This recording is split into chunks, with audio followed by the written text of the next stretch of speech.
One of the country's longest-running awards program, the Palanca Awards is regarded as the Pulitzer Prize of the Philippines and is the highest literary honor that a writer can achieve.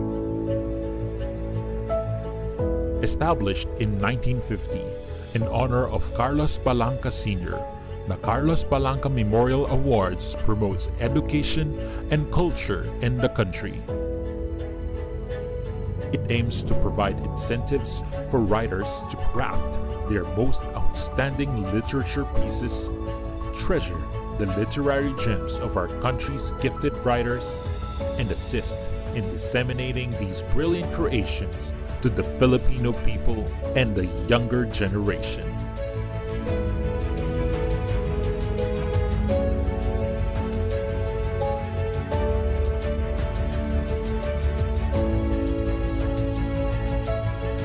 The Palanca Awards is enriched by contributions of its writers and inputs of its judges. We ensure that our process, from the selection of judges to the conduct of the contest, is beyond question. This award was established in 1995 and is presented to a Palanca awardee who has achieved the distinction of winning 5 first prizes in the annual awards of the literary contest. To date, we now have 26 Hall of Fame awardees.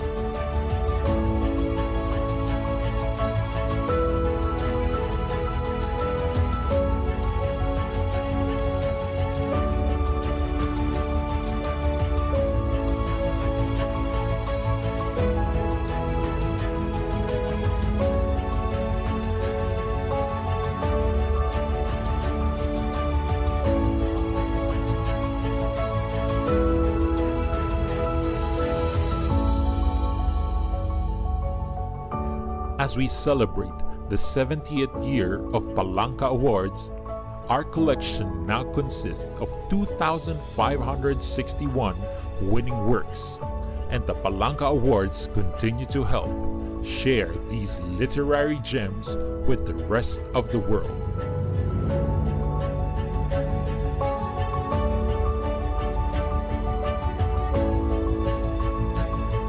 These literary works are continuously made accessible to students, researchers, and lovers of literature.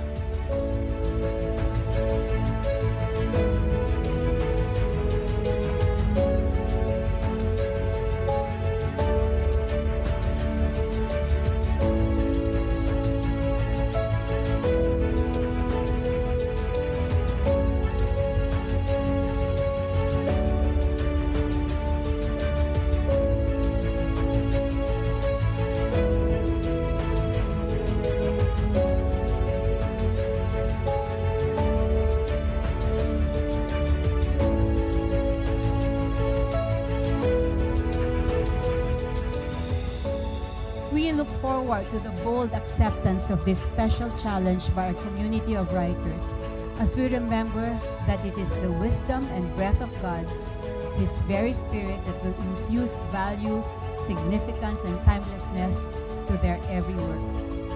May the challenge be taken and won. Born of a simple dream to help develop Philippine literature, the foundation holds steadfast to its mission of providing nourishment for the national spirit.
When you hear this sound, it means that we are having an emergency situation. But there's no need to panic. Keep calm, take deep breaths, and follow these safety reminders. First, find your nearest exit. Exits are located at the following points. If you are in meeting rooms 9, 10, and 11, your nearest exits are located at the end of the hallway, next to meeting room 10, and the stairs leading to the second floor, next to the elevators. If you are in meeting rooms 12 and 14, your nearest exits are located at the end of the hall, right next to meeting room 14. If you're in meeting room 1, your two nearest exits are located here. Next, vacate the premises in a calm and orderly fashion. Please avoid running, pushing, and shoving. Security personnel will be on hand to assist you. Once you are outside the building, walk calmly towards your designated assembly area. There are two allotted assembly areas. One is the vacant area in front of the delegation building across Vicente Soto Street, and the other at the delegation parking lot along Atang de la Rama Street. Kindly wait until the area is secure and safe. If it helps, you can take deep breaths while you wait. For your safety, always remember to keep calm and keep these steps in mind.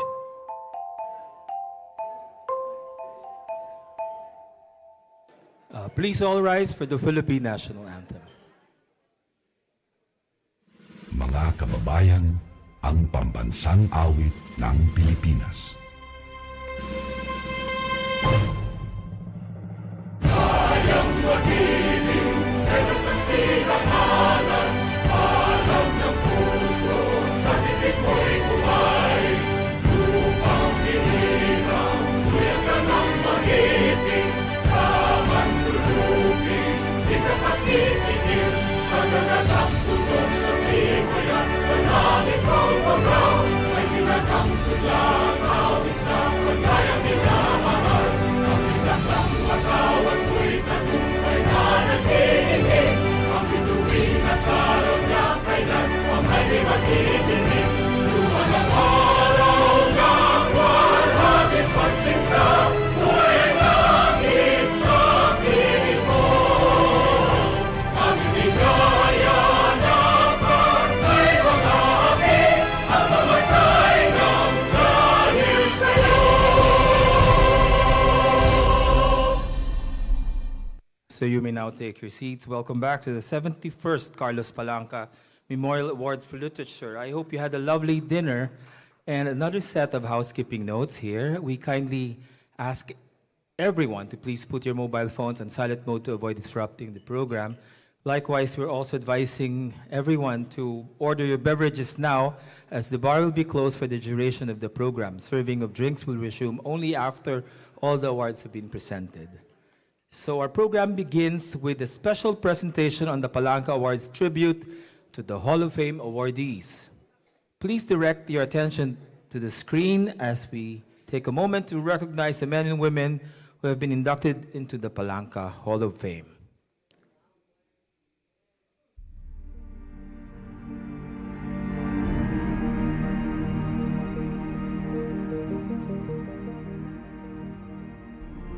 The Carlos Palanca Foundation is an organization that has been promoting education and culture in the Philippines since 1950.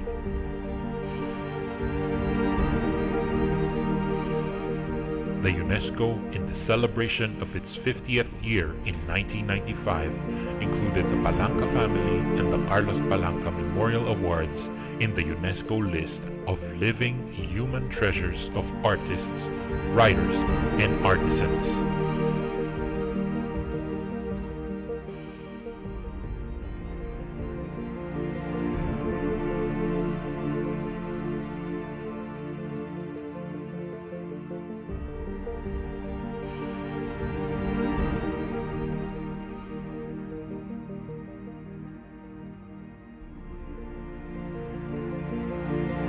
Since 1950, the Carlos Palanca Memorial Awards for Literature recognizes our writers' exemplary works and continues to enrich the nation's cultural heritage.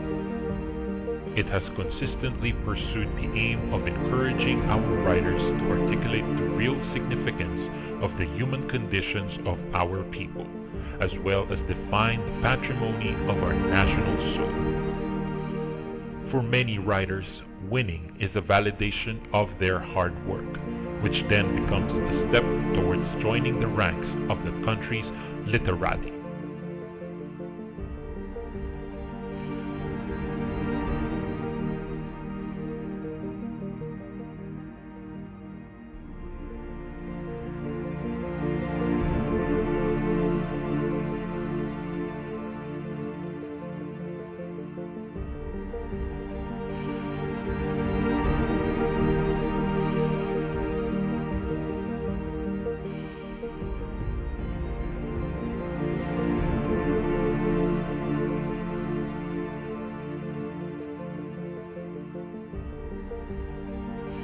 The Palanca Award's most prestigious accolade is the Hall of Fame and was established in the year 1995. This distinguished award is presented to a Palanca awardee who has achieved the distinction of winning 5 first prizes in the regular categories, consistently meeting the critical standards of the various boards of judges.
Here are the Palanca Awards Hall of Fame awardees and their winning works.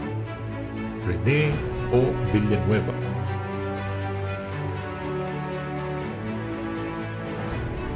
Rolando S. Tino,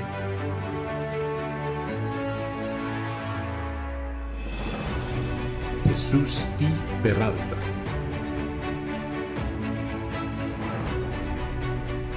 Buenaventura S. Medina Jr.,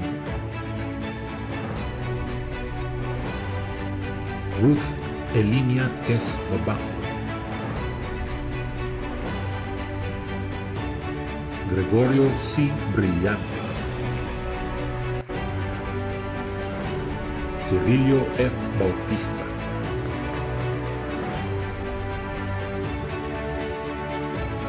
Maria Luisa Aguilar Igloria.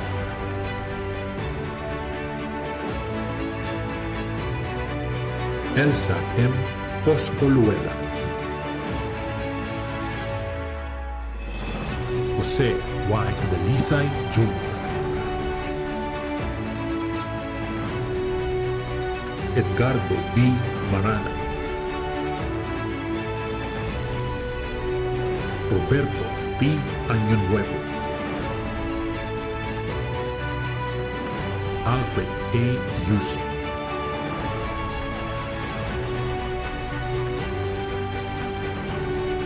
Yonsho P. Derriata. Reynaldo A. Duque.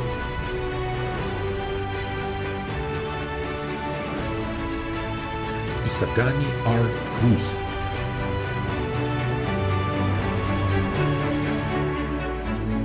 Luis P. Gatmaitan.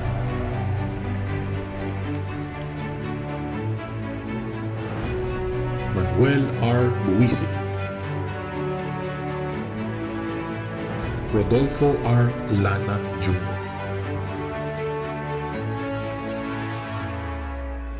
Nicolas B.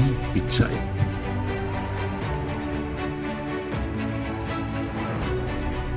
Riwel Molina Aguila.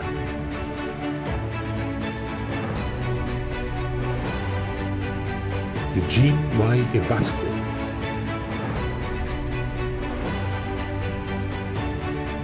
Peter Solis Neri.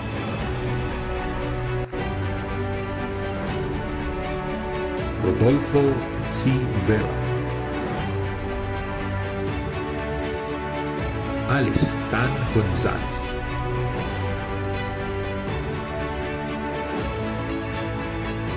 Lamberto E. Antonio.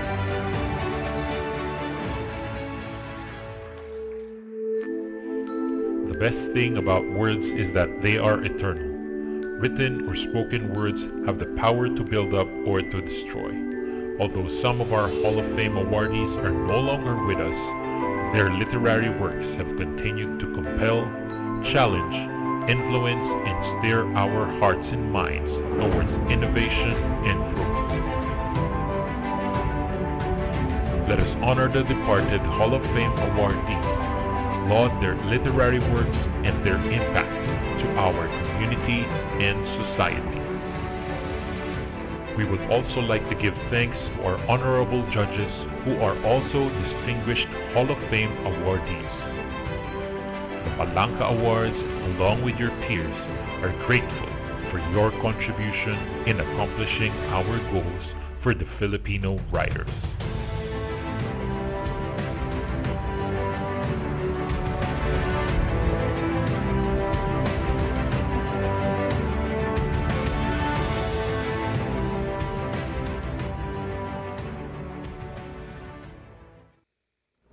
Well, this had to have been during the early 1970s when I was kind of coming of age, and of course I'd heard about the Palancas because I was interested in Philippine literature. I wanted to be a writer myself. Alam ko marami nang nanalo ng Palanca noon, at siyempre pinapangarap ko rin na siguro, sabi ko, baka dumating ang araw, pwede akong sumali dito, baka manalo. But more naturally, when one writes something, after a time or so, you tend to show it to your closest friends or people you know have an affiliation with literature. It could be a teacher, a mentor, another writer, even if he or she is not very close to you. You try to seek some form of acknowledgement that what you're doing is something worth your while. No? So on the next level would be a matter of competition, and Palanca was one of the few at the time. Most prestigious was still the Palanca Awards. You know that you were being judged by your company of peers or other writers, definitely much older than you if you're a first-timer, no? You know, so more mature than you, more knowledgeable. It has become a canon that majors like me of Filipino language and Philippine literature should know. It's like creating an ambition in each and every one of us who were writers or who were ambitioning to be writers, to make this as a parameter of excellence.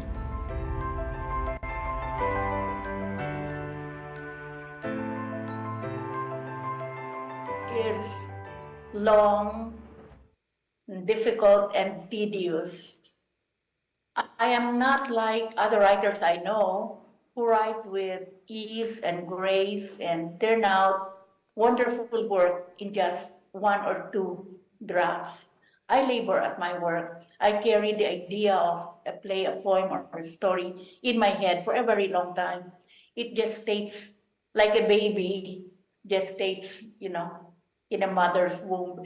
So, and when finally I am urged to really put it down in writing because I don't make a lot of notes, that's when I clear everything on my schedule, put all my obligations aside, and go to a quiet space and do my writing.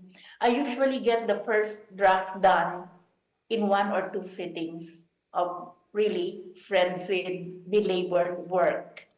After that, I distance myself from the piece for a while, which may be a week or 6 months or even a year, and then I go back to the work, see it with new eyes, and correct all the flaws, improve the structure, improve everything, polish the work. Yung nagsasaliksik ako kung ano yung gusto kong isulatin, hindi ako sumusulat ng hindi ako ready. Either kinakailangan magbasa muna ako ng siguro mga 20 books, 30 books bago kumano, or kinakailangan kong maglakad, maglakwatsa, makipag-usap kung kani-kanino para maisulat ko kung ano yung gusto kong sulatin. Merong pagkakataon na tumatambay ako sa simbahan. Andun lang ako. Tumatambay ako, parang nag-iisip ako, ano ba yung may ganyan. Para akong si Santa Cecilia.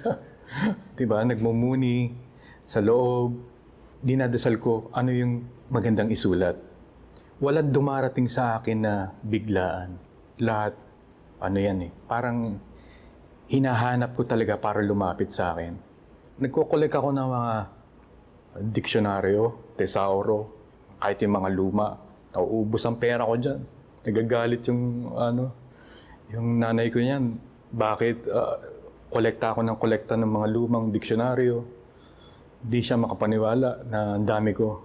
Tapos ito yung mga ginagamit kong materyales para makakreate.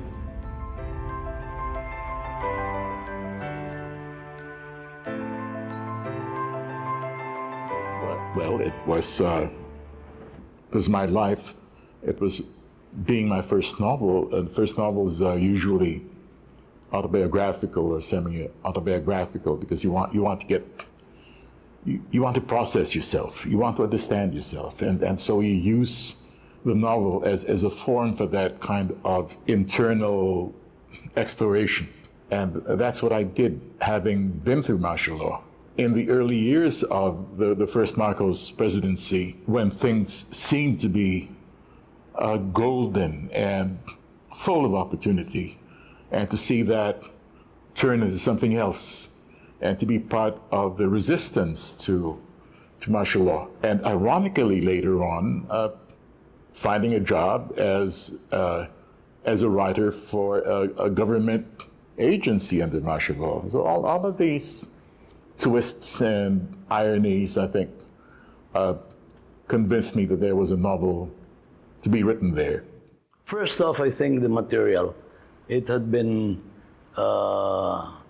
going around in my head for some time, because it involved certain native lore, historical stuff actually. The setting was the South, Negros Oriental, which I'm not from. I'm from Manila. But because of my regular presence at the Silliman workshop, I picked up on all this folklore stuff. and it involved folklore. And eventually, I think it had something to do with a competition for entries. If I'm not mistaken, it was sponsored by the CCP at the time. And the call was for ideas for a long piece of work, for a novel.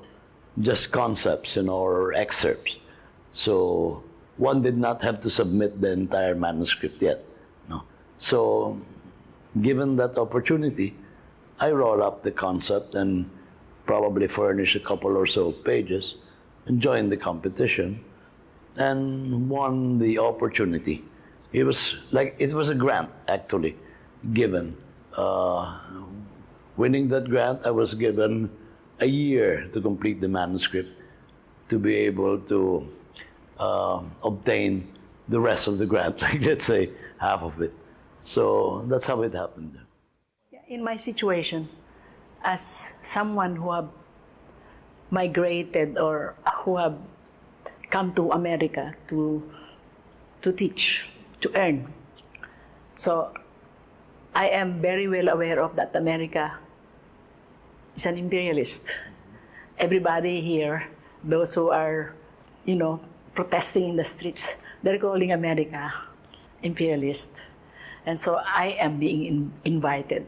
Why am I being invited? And why did I allow myself to be invited? It's because of economic needs. You cannot turn your back against those kind of invitation because it will give you some kind of stability, economic stability.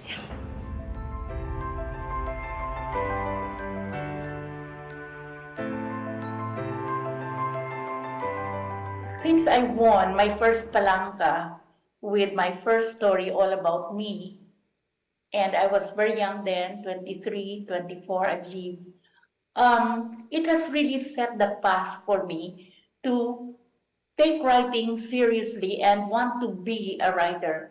Because although I majored in creative writing at Silliman, my friends in the program, we were very few, we were more concerned about looking like writers, dressing up bohemian and posing as flower people and trying to look different from everyone else on campus, like wearing dark shades even on a rainy day. Our professors would have to threaten us to take them off, otherwise the class would not start if we were all in black shades. We were posing more as writers, as artists, than actually studying how to write. No? So when I got this award, it opened my eyes, that this is something that I should really do, that I should really work at, and not just look like a writer and pose like a writer and then smoke like a writer, all those silly notions that I had at the time. So it inspired me to carry on and to write at least 1 or 2 pieces a year, which I would submit from then on to the Palanca contest, if only to prove that I was really seriously pursuing my craft. And of course, the winning inspired me to really make a career of sorts out of my literary life, although I am a teacher, an educator by profession. Pero kung paano pahalagahan yung manunulat, yun ang ikinaiba ng Palanca sa ibang award-giving bodies. Kasi yung iba, bibigyan ka lang, parang tapos na, parang ganoon. Kasi ito, tribute to, hindi lang doon sa mga nanalo. Ang dapat na pagtanaw dito sa Palanca, pumupunta ka dito para ipagdiwang ninyo yung panitikang Pilipinas. At yung panitikang Pilipinas na yun, hindi lang sa level o sa antas na pambansa na pwede mong ibangga kahit sa ibang bansa. Dapat ganun ang maging pagtanaw natin . Alam mo ba, sa totoo lang, ang Palanca nakakatakot? Pag nanalo ka sa Palanca, ang akala mo, parang, oh, sige, mag-iinuman kayo na kung ilang araw, o may makikilala kang chicks. Ganyan. Pero after that, matatakot ka. Ano yung kasunod? Kaya yung Palanca, ito talaga yung magbibigay sa iyo ng hamon na sumulat ng mas matindi. Kaya nakikita ko talaga ito yung parang unang antas bago yung ganap na paglalabas ng aklat. Ito talaga, dito ka kinakailangan na salain mo talaga kung ano yung gusto mong salain na iniisip mo.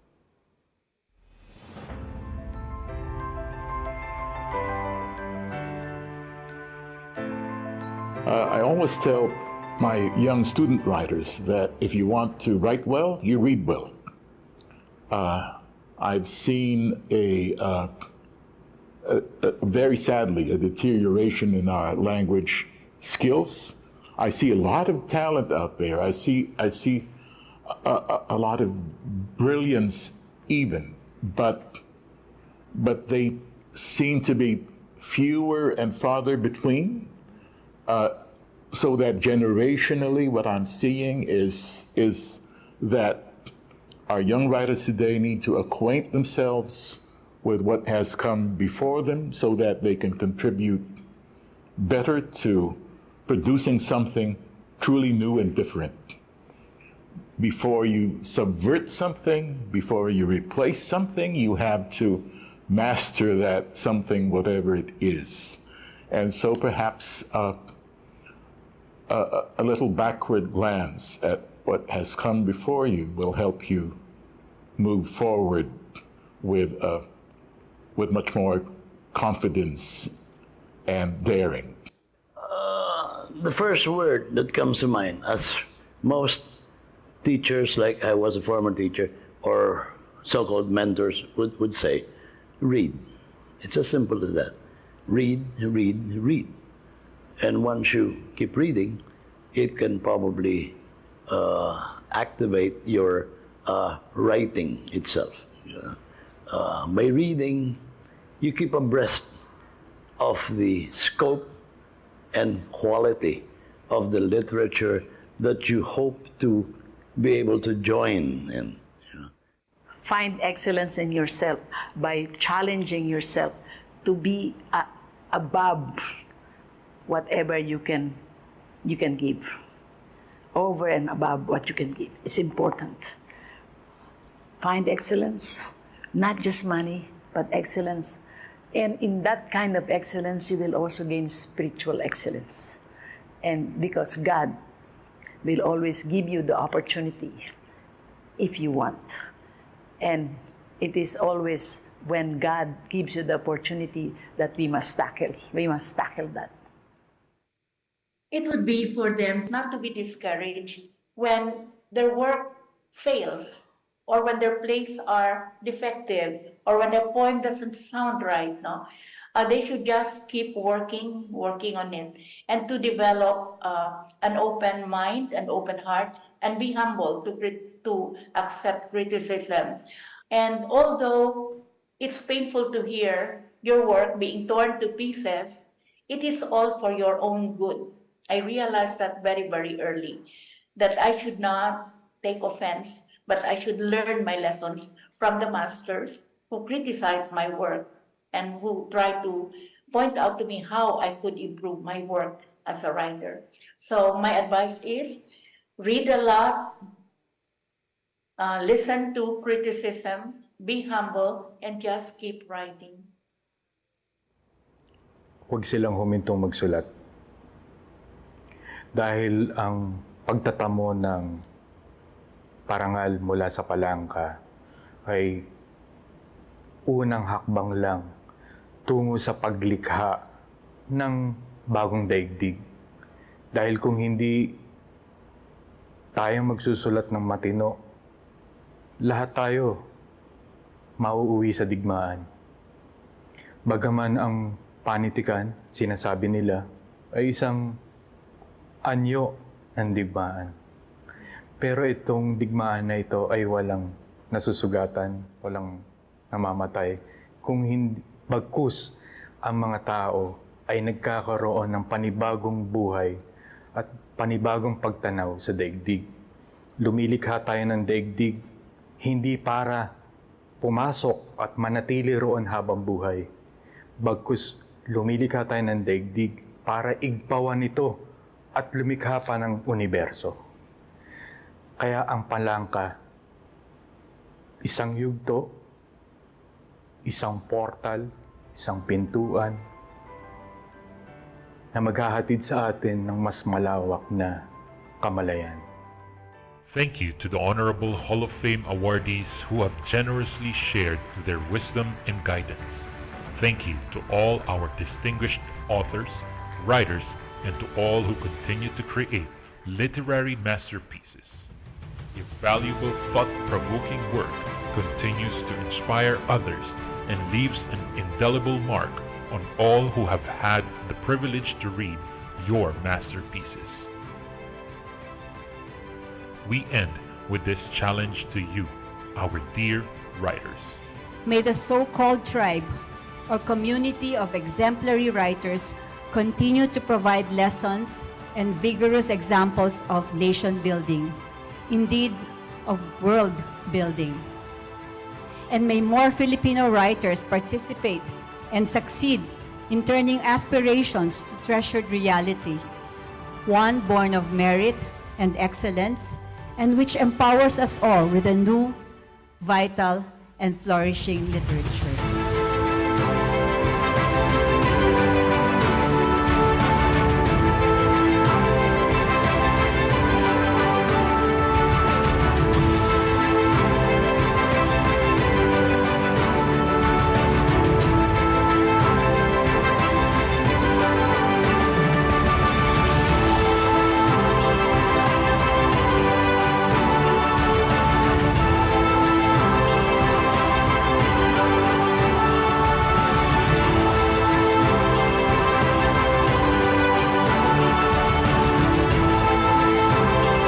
Again, one more round of applause for our Palanca Hall of Fame awardees.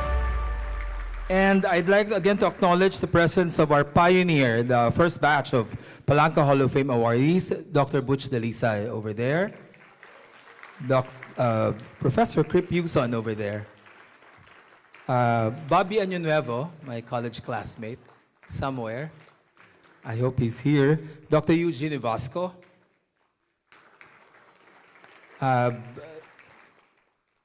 Honorable Roddy Vera over there. He's a judge in the screenwriting category. And Attorney Nicolas Pichay. So thank you to these Pioneer Hall of Fame awardees and to the rest of the Hall of Fame awardees. Your timeless messages are an inspiration to all of us. Full interviews of our Hall of Fame awardees will be available for viewing in the Palanca Awards website and the Palanca Awards Facebook account. So we will now proceed to the presentation of poems from the collections that won first prize in the categories Poetry Written for Children and Tula para sa mga bata this year.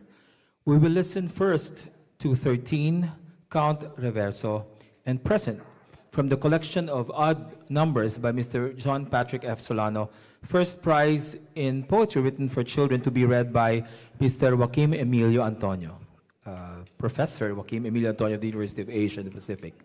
So Dr. Antonio, please, let's give him a warm round of applause.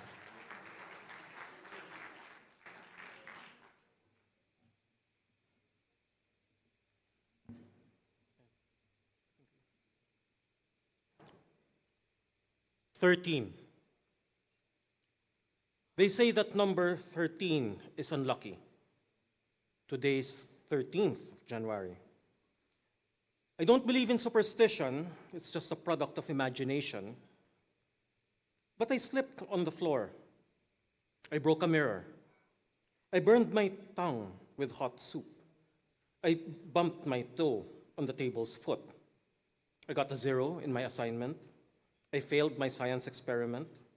I missed the train. I got drenched by the rain. When I got home, I lost my cell phone. My mom greeted me with my favorite cake and spaghetti and a candle to blow for my special day. I couldn't be luckier on my 13th birthday. Count Reverso. I have a new friend named Count Reverso. He taught me how to count in reverse from 10 to 1.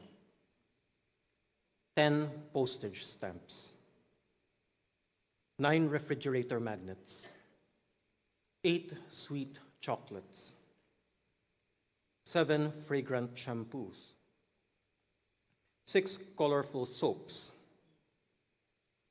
5 fruity toothpastes, 4 beautiful dolls, 3 red dresses, 2 pairs of running shoes, 1 picture of mommy. How I wish I could count from 10 to 1 and make mommy appear from Lebanon.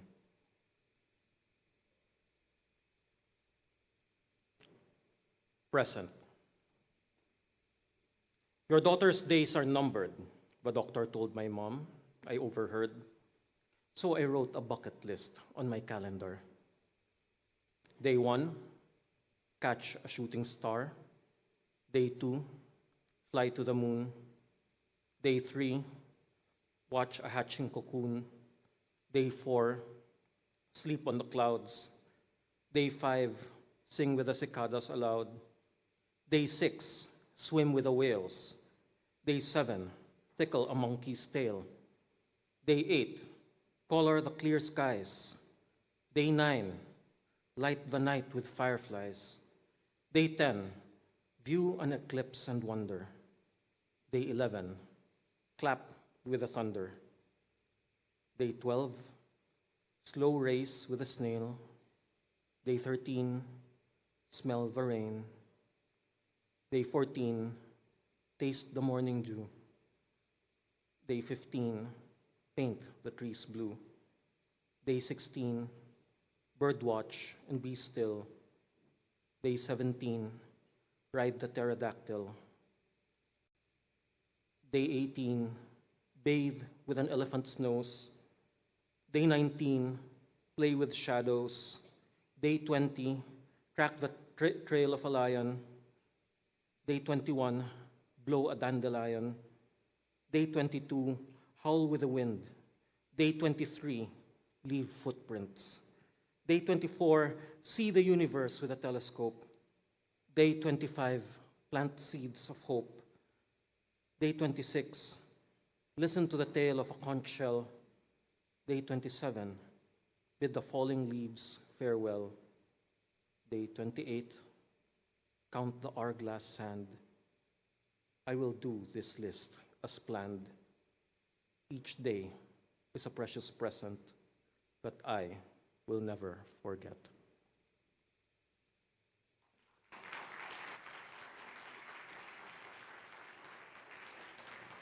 Thanks very much, Dr. Antonio. Ngayon naman po ay tutungo tayo sa presentasyon ng Ang Kalaro Ko'y Sadyang Mapili, palusot ni Juan Tamad at tutulo mula sa koleksyong Tutulo ni Ginoong Dexter B. Kirgasin. Unang gantimpala sa tula para sa mga bata na babasahin naman ni Profesor Elira Salanga Toralba, PhD mula sa Universidad ng Pilipinas. Isang masigabong palakpakan po.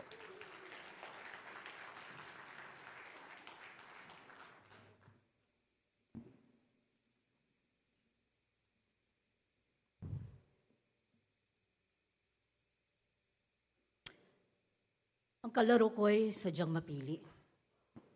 Ayaw niya sa medyas. Ayaw niya sa putik. Ayaw niya sa tsinelas. Ayaw niya sa plastic. Ayaw niya sa salamin. Ayaw niya sa bola. Ayaw sa papel.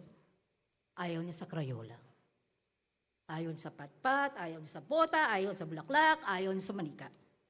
Gusto niya sa talim. Sa talim ng gunting at kutsilyo. Gusto niya sa pili ng mga lyabe at tornilyo. Gusto niya sa aspile. Gusto niya sa kaldero. Gusto niya sa susi. Gusto niya sa kandado. Gusto niya sa pako o sa metal na tinidor. Gusto niya sa ulo ng martilyo o sa katawan ng refrigerator. Ay, ang kalaro kong ito'y sadyang mapili. Palibhasa kasi, isang batubalani. Palusot ni Juan Tamad. Nang minsan tseka ni Ma'am ang aming sinulat. Ang pinakita ni Juan, kwardernong walang lamang. Nang usisay ng guro ang kanyang sinulat, si Juan ay buong tapang na nagpapaliwanag. Nahihiya po kasi ang mga salita, kaya ayaw magpakita. Kanina po ay nandito pa sila, pero tumakbo at nagtago bigla. Natakot po yata sa tulis ng higanting dilaw na lapis. Kala nila sila'y tinutugis, kaya kwerdenol biglang luminis. Ang totoo, kinain po talaga ng aking pambura ang mga salita. Di pinalampas maging mga bantas na sa kasamaang palad, di rin nakaligtas. Palusot ni Juan sa guro'y di mubra. Kung nais may paraan, di laging pagdadahilan. Naitanim sa aming isipan, pangaral ni Ma'am. Dito sa silid-aralan, walang puwang ang katamaran. Tutulo. Paalam, aking santo. Paalam, aking sombrero. Paalam, aking abaniko. At sa aking tsinelos na pamato sa tumbang preso. Mahimbing muna sa baul, tokador at aparador. Saka na lang tayo magkikita kapag panahon ay nag-iba. Paalam muna sa aking mga paborito. Halo-halo, sorbetes na makeso, pati sa malamig at mais con yelo. Saka ko na lamang kayo titikman kapag di na nilalamig ang katawan. Paalam muna, munting ilog, tsaka na lang maglulublob. Paalam muna, tagak na pawis, dala nitong init. Sapagkat sisilip na sa tabi ang bota, payong, jacket at kapote. Mainit na sopas, tsoporado at kape. At syempre, ang kumot na sa pagtagal singtakapal ng putik sa daan. Dahil tutulo na sa bubungan ang nangungumustang tag-ulan. Maraming salamat po.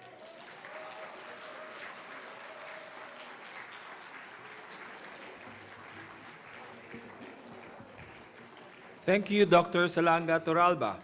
May we call on the poetry readers again, and we invite also the authors of the winning collections, John Patrick Solano and Dexter Gragasin, together with Elira Salanga Torralba and Dr. Antonio, to just kindly join us on stage so they can be presented to the public formally.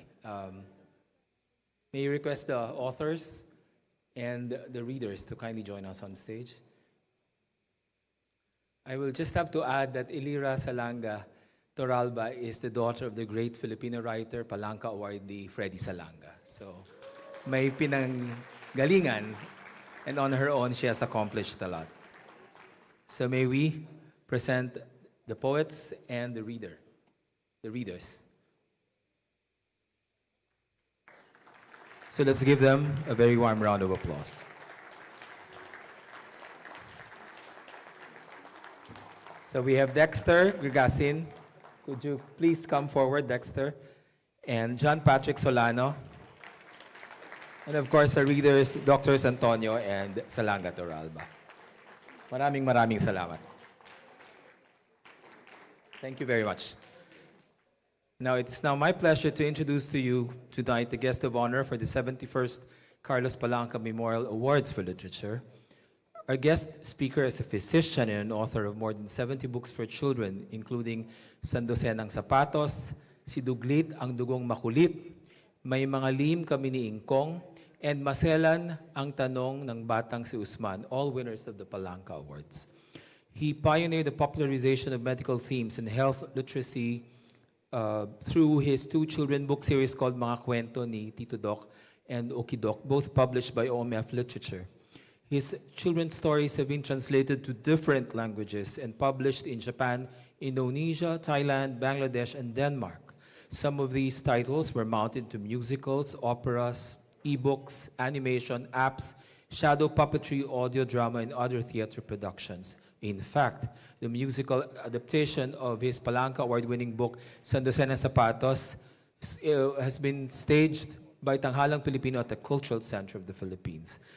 He chaired the Philippine Board on Books for Young People, PBBY, and is the current sector representative for the children's book authors in the board. He has won the Palanca Award 7 times, and he has written monthly columns for Liwayway Magazine and Pinoy Periodico, the online Filipino newspaper of the Manila Times. His medical columns, which previously appeared in Liwayway and Balita, had been collated by Anvil Publishing into a 6-volume health advice guidebook entitled Salamat Po Doktor Book Series.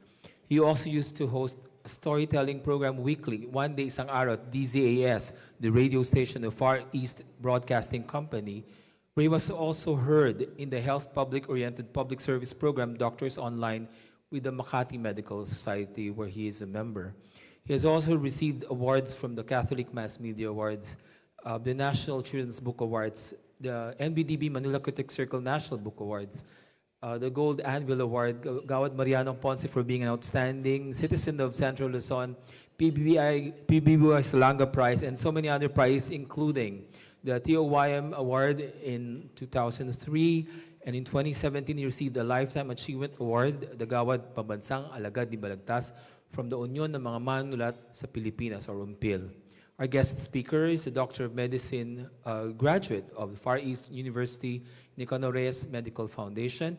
He also took his pre-med course BS Medical Technology from the same university, where he became a board top-notcher after his graduation. Yun yung di natin alam, top-notcher siya sa MedTech board exam. So, and he is the immediate past president of the AIDS Society of the Philippines, the leading professional society working for the prevention and control of HIV and AIDS in the Philippines. And finally, he is the chairperson of the National Council for Children's Television, an attached agency of the Department of Education that oversees the implementation of a child-friendly landscape in Philippine television. Friends, let's give a very warm round of applause for our friend, Dr. Luis P. Gatmaytan.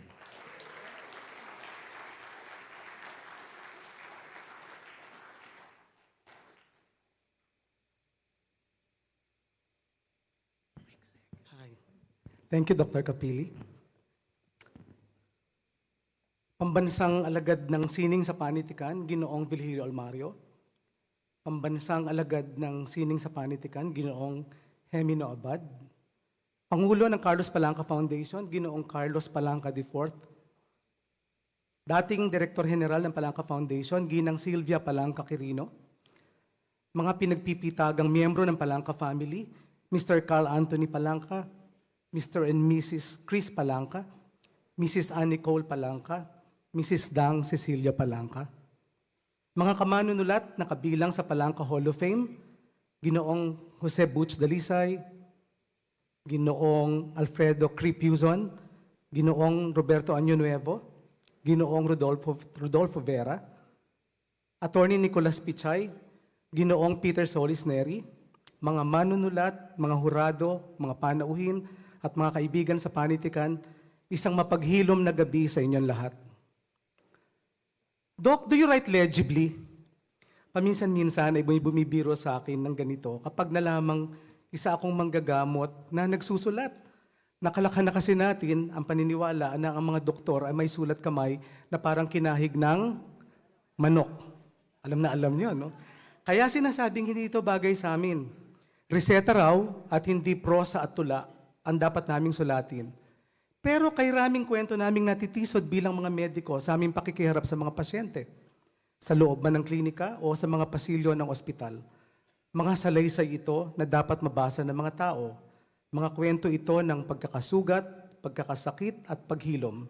Paanong hindi kami susulat? Ay, parang hindi ka doktor kung magsulat. Yan ang isa pang natatanggap kong bati sa mga pagkakataong ako'y nasa book signing. Mabuti na lang at sinigurado ng nanay ko na isang public school teacher na maging maayos ang aking handwriting. Wala naman siyang ideya noon na magsusulat pala ako ng mga kwento sa kabila ng aking pagiging alagad ni Hippocrates. Sa world literature, marami ring manggagamot po ang naakit sa halina ng panulat. Nandyan sina Anton Chekhov, William Somerset Maugham, William Carlos Williams, Michael Crichton, Richard Seltzer, Khaled Hosseini, Atul Gawande, at Oliver Sacks. Huwag na tayong lumayo. Sa ating bansa man ay nagkaroon tayo ng Arturo Rotor, Fausto Galauran, Juan Flavier, ang ating pambansang bayaning Jose Rizal. Marami ring kabataang manggagamot ngayon ang sumusulat ng creative nonfiction, tula at kwentong pambata. Kamakailan ay itinatag ng internist poet na si Dr. Jyoti Tabula ang Philippine Society for Literature and Narrative Medicine sa tulong ni Dr. Marjorie Ivasco upang tipunin ang mga alagad ni Hippocrates na ngayoy alagad na rin ni Balagtas. Kung may isa pong genre ng panitikan na nagkaroon ng milya-milyang pagunlad o paggangat nitong mga nagdaang dekada, ito ay ang panitikang pambata. Nasaksihan natin ang napakaraming development sa larang na ito. Kabi-kabila ang naging paglulunsad ng mga aklat pambata. Sa mga book fairs ay may mga espasyong nakalaan para sa mga aklat pambata. Marami ring symposium o conference ang ginaganap tungkol sa panitikang pambata. Marami-rami na ring mananaliksik ang nag-aaral na ang tuon ay panitikang pambata. Kung dati-rati ay pinaghehele tayo ng barkadahan ni na Cinderella, Snow White, Peter Pan at Pinocchio, ngayon ay kay raming magagandang aklat pambata na Pinoy ang konteksto at sensibilidad. Pinoy sa mga teksto at ilustrasyon. Kung inaakala nating mga nobela, tula at personal sanaysay lamang ang isinulat ng ating bayaning Jose Rizal, nagkakamali tayo. Muli niyang isinalaysay ang isang popular na kwentong bayan, ang The Monkey and the Tortoise, ang Matching at ang Pagong. Hindi man orihinal na kwento ni Dr. Rizal, pinanghasan niyang muling maisalaysay ito ayon sa pagkakatanda niya. At sa tingin ko, kung hindi namuno si Dr. Rizal sa mga issue ng kanyang panahon, maaaring siya ang kauna-unahang children's book author sa bansa. Ipinadala ni Dr. Rizal ang kopya ng The Monkey and the Tortoise sa isang journal sa London, ang Traveller's Oriental Record, isang babasahing laan para sa mga panitikang mula sa Timog Silangang Asya. Nalathala ito sa naturang journal noong 3 Martes ng Hulyo ng taong 1889. At ang naturang publication ay matatagpuan pa rin sa Asian and African Reading Room ng British Library. Ito'y ayon kay Miss Neni Santa Romana Cruz na pumunta pa talaga sa London para ito ay mapatutuhanan. Ito ang naging basehan ng ginagawang pagdiriwang ngayon ng National Children's Book Day. Muli ring isinalaysay ni Dr. Rizal ang alamat ni Maria Makiling. Isinali niya sa Tagalog mula sa wikang Aleman ang lima sa mga fairy tales ni Hans Christian Andersen. Ang Pangit na Sisiw na Pato para sa The Ugly Duckling, ang batang babaeng may dalang sa kafuego para sa The Little Match Girl, ang Sigahin Lalaki para sa Tambelina, ang Sugo para sa The Angel, at ang Puno ng Pino para sa The Fir Tree. Na magsimula po akong magkaroon ng interes sa panitikang pambata, napansin ko ang relasyong namamagitan patungkol sa kalagayan ng paglalathala ng aklat pambata sa sinasabing economic status ng isang bansa. Ang mga bansang mauunlad gaya ng United States, United Kingdom, Japan at Korea ay kay raming inilalathalang aklat pambata. Samantala, ang mga bansang kabilang sa mga developing countries ay developing din ang ani ng panitikang pambata. Ito pa naman ang mga bansang mas maraming ipinanganganak na bata.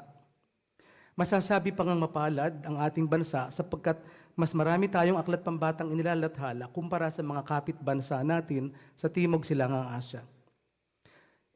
Dok, kailan ka naman susulat ng seryosong libro? Gayon ang bungad sa akin ng isang pambansang alagad ng sining sa panitikan na hindi ko na pangangalanan. Nang bigyan ko siya ng kopya ng aking mga librong May Gera sa Katawan ni Mark, si Duglit ang Dugong Makulit, at ayan na si Bolet Bulate. Ito po ang yung mga nauna kong aklat pambata. Mabait po itong national artist na ito at kaibigan natin. Aminin ko na bigla ako sa kanyang sinabi, bagamat alam kong wala naman siyang intensyong makasakit. Pero hindi naman po talaga siya nag-iisa sa ganung pananaw. Sadya yatang maraming tao ang may mababang pagtingin sa panitikang laan sa mga bata. Madalas, nilalang lang natin ang anumang bagay na may kaugnayan sa bata. Pambata lang yan. Bata lang ang babasa. Na para bang ang nais ipakahulugan ay hindi dapat seryosohin. Hindi dapat seryosohin yan. Nalimutan natin na ang bata ang itinuturing na most discriminating audience of all. Kapag nagustuhan ng bata ang isang kwento, paulit-ulit niya itong binabasa. Kapag hindi niya naman nagustuhan, sasabihin niya sa'yo in your face na hindi magandang kwento. Hindi sila maglulubid ng mga salita para lang papaniwalain tayong nagustuhan nila ang ating kwento.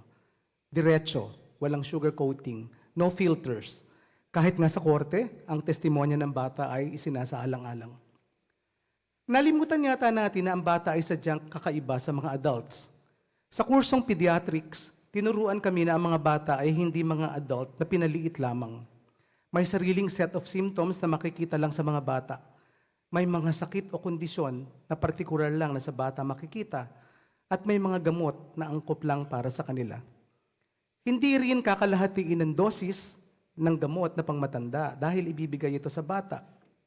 Ganon din po sa panitikan. May panitikang laan o akma para sa kakayahan at kasanayan ng mga bata. Pero hindi natin matatawaran o masasagkaan ang lawak at lalim ng kanilang mga imahinasyon. Sa likod po ng makukulay na aklat pambata ay nandun ang isang tekstong maiging pinag-isipan at inedit bago nilapatan ng guhit o ilustrasyon. Sabi nga, when we're writing for 18 to 80 years old, we're not thinking of adjusting our language to suit their age. Pero kapag nagdesisyon tayong magsulat para sa mga bata, nakapaloob sa kwentong susulatin ng angkop na wika at psikolohiya para sa isang particular na age group, nandun din ang angkop na tema o paksa. Kasama rin nating isinasaalang-alang kanilang reading level at kaya make or break ang word count. Idagdag pa rito ang kanilang developmental milestones at issue na angkop sa edad. Mahalagang usapin po ang age appropriateness at development appropriateness sa issue kapag bata po ang tuon ng ating panulat. Sa amin pong ahensyang NCCT or National Council for Children's Television, nagtakda po kami ng criteria o pamantayan na titingnan pagdating sa pagtatasa o pag-aanalisa ng content ng palabas sa telebisyon para masabing ito'y child-friendly o makabata. Ginagamit namin ang acronym na EVA o EVA. Ang content ba ng palabas ay E, educational or informative, V, value-laden, at A, age-appropriate. Sa Amerika po, ang kasalukuyang trend pagdating sa mga pang-telebisyon at pampelikulang palabas ay sa mga aklat pambata nila hinahango ang mga kwento o konsepto. Sa gayong paraan daw kasi, nakatitiyak tayo na ang nilalaman o content ng palabas ay sadyang para sa mga bata. Sang-ayon ako rito sapagkat ang bawat aklat pambata nga naman ay dumaan sa masusing mata ng mga autor at editor natutok ang lente sa sensibilidad pambata. Di dahil pambata ay childish na. Katunayan, ang mga akda ni Kwame Alexander, isang kilalang children's book author sa Amerika na nagwagi ng prestiyosong John Newbery Medal for Children's Literature noong 2015 para sa kanyang young adult verse novel na The Crossover, ay ginagawa na ngayong TV series at pelikula. Sa panahong ang content ay agad-agad na lang na i-upload sa YouTube na di man lang dumaan sa editing, ang mga akdang pambata na dumaan sa vetting o sa masusing mata ng mga editor at publisher ay mas katanggap-tanggap.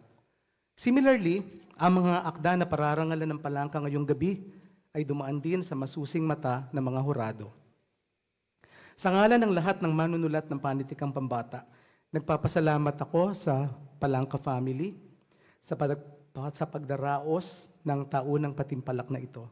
Napakalaki po ng ambag ng Palanca Awards sa pagtatampok sa panitikang pambata bilang isang lehitimong genre ng panitikan. Walang problema sa publiko dahil lagi namang nabibili ang mga aklat pambata kahit sa book fair. Ngayon, hindi na masasabi ng mga kritiko at teorista na mga kwentong pambata ay salingket o salimpusa lang sa yumayabong na body of literature.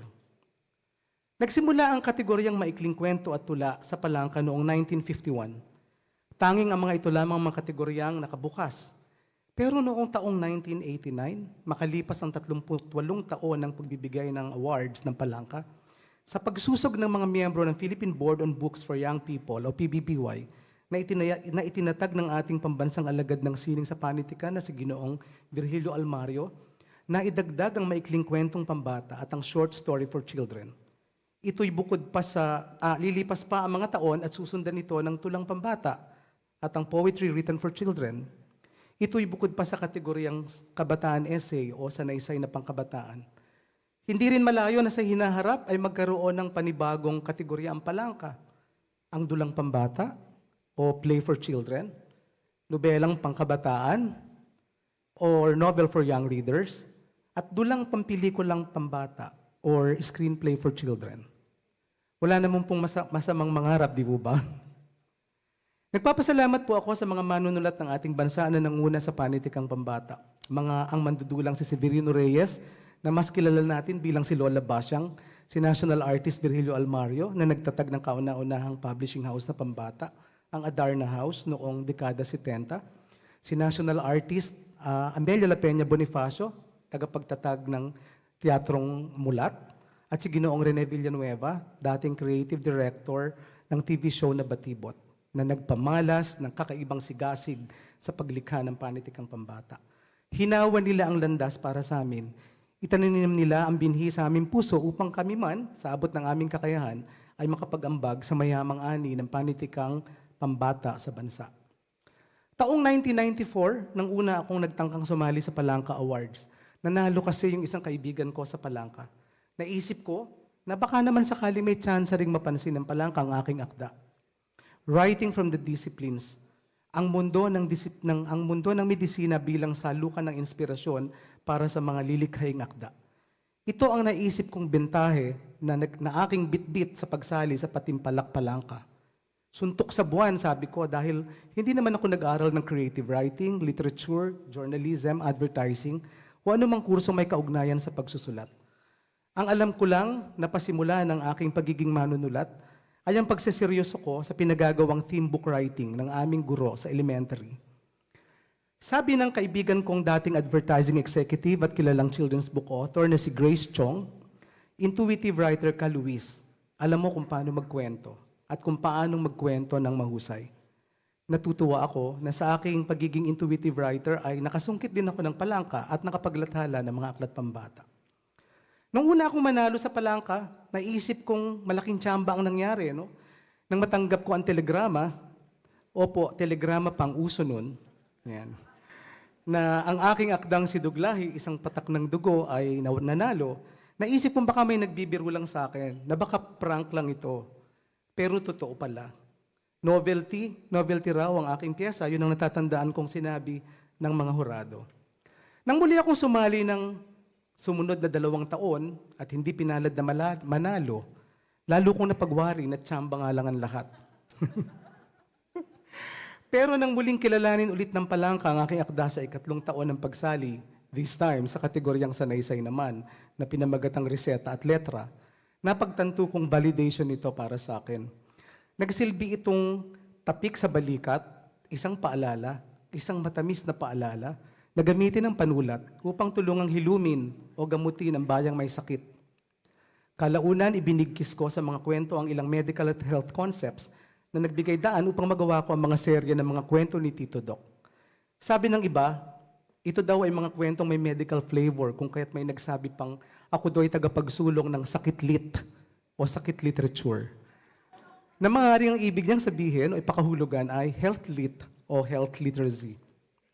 May isang panahon na binanggit ng namayapang guro at manunulat na si Dr. Lina Diaz de Rivera, dating profesor ng children's literature sa UP Diliman at naging Palanca awardee rin, ang mga katagang ito.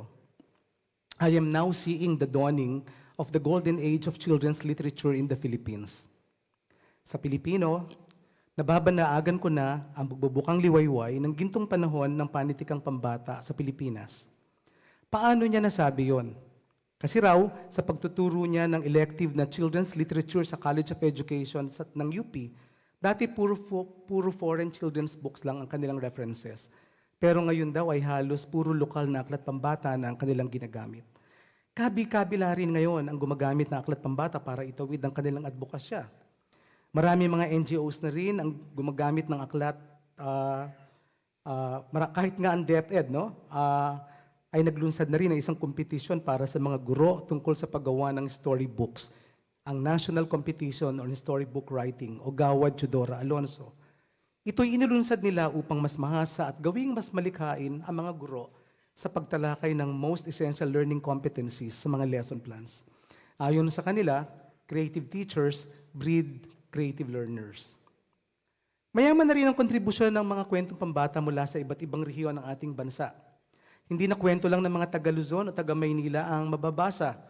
Marami na ring nalathalang aklat pambata mula sa Kabisayaan at Mindanao. At may mga publishing houses na rin na ang tuon ay maglathala ng mga aklat pambata mula sa rehiyon. Ang mga kwento ay nakasulat pa sa kanilang heart language o mother tongue.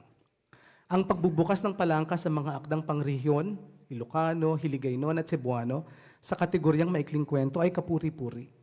Hindi malayong sa hinaharap ay magbukas na rin sa regional languages ang maikling kwentong pambata.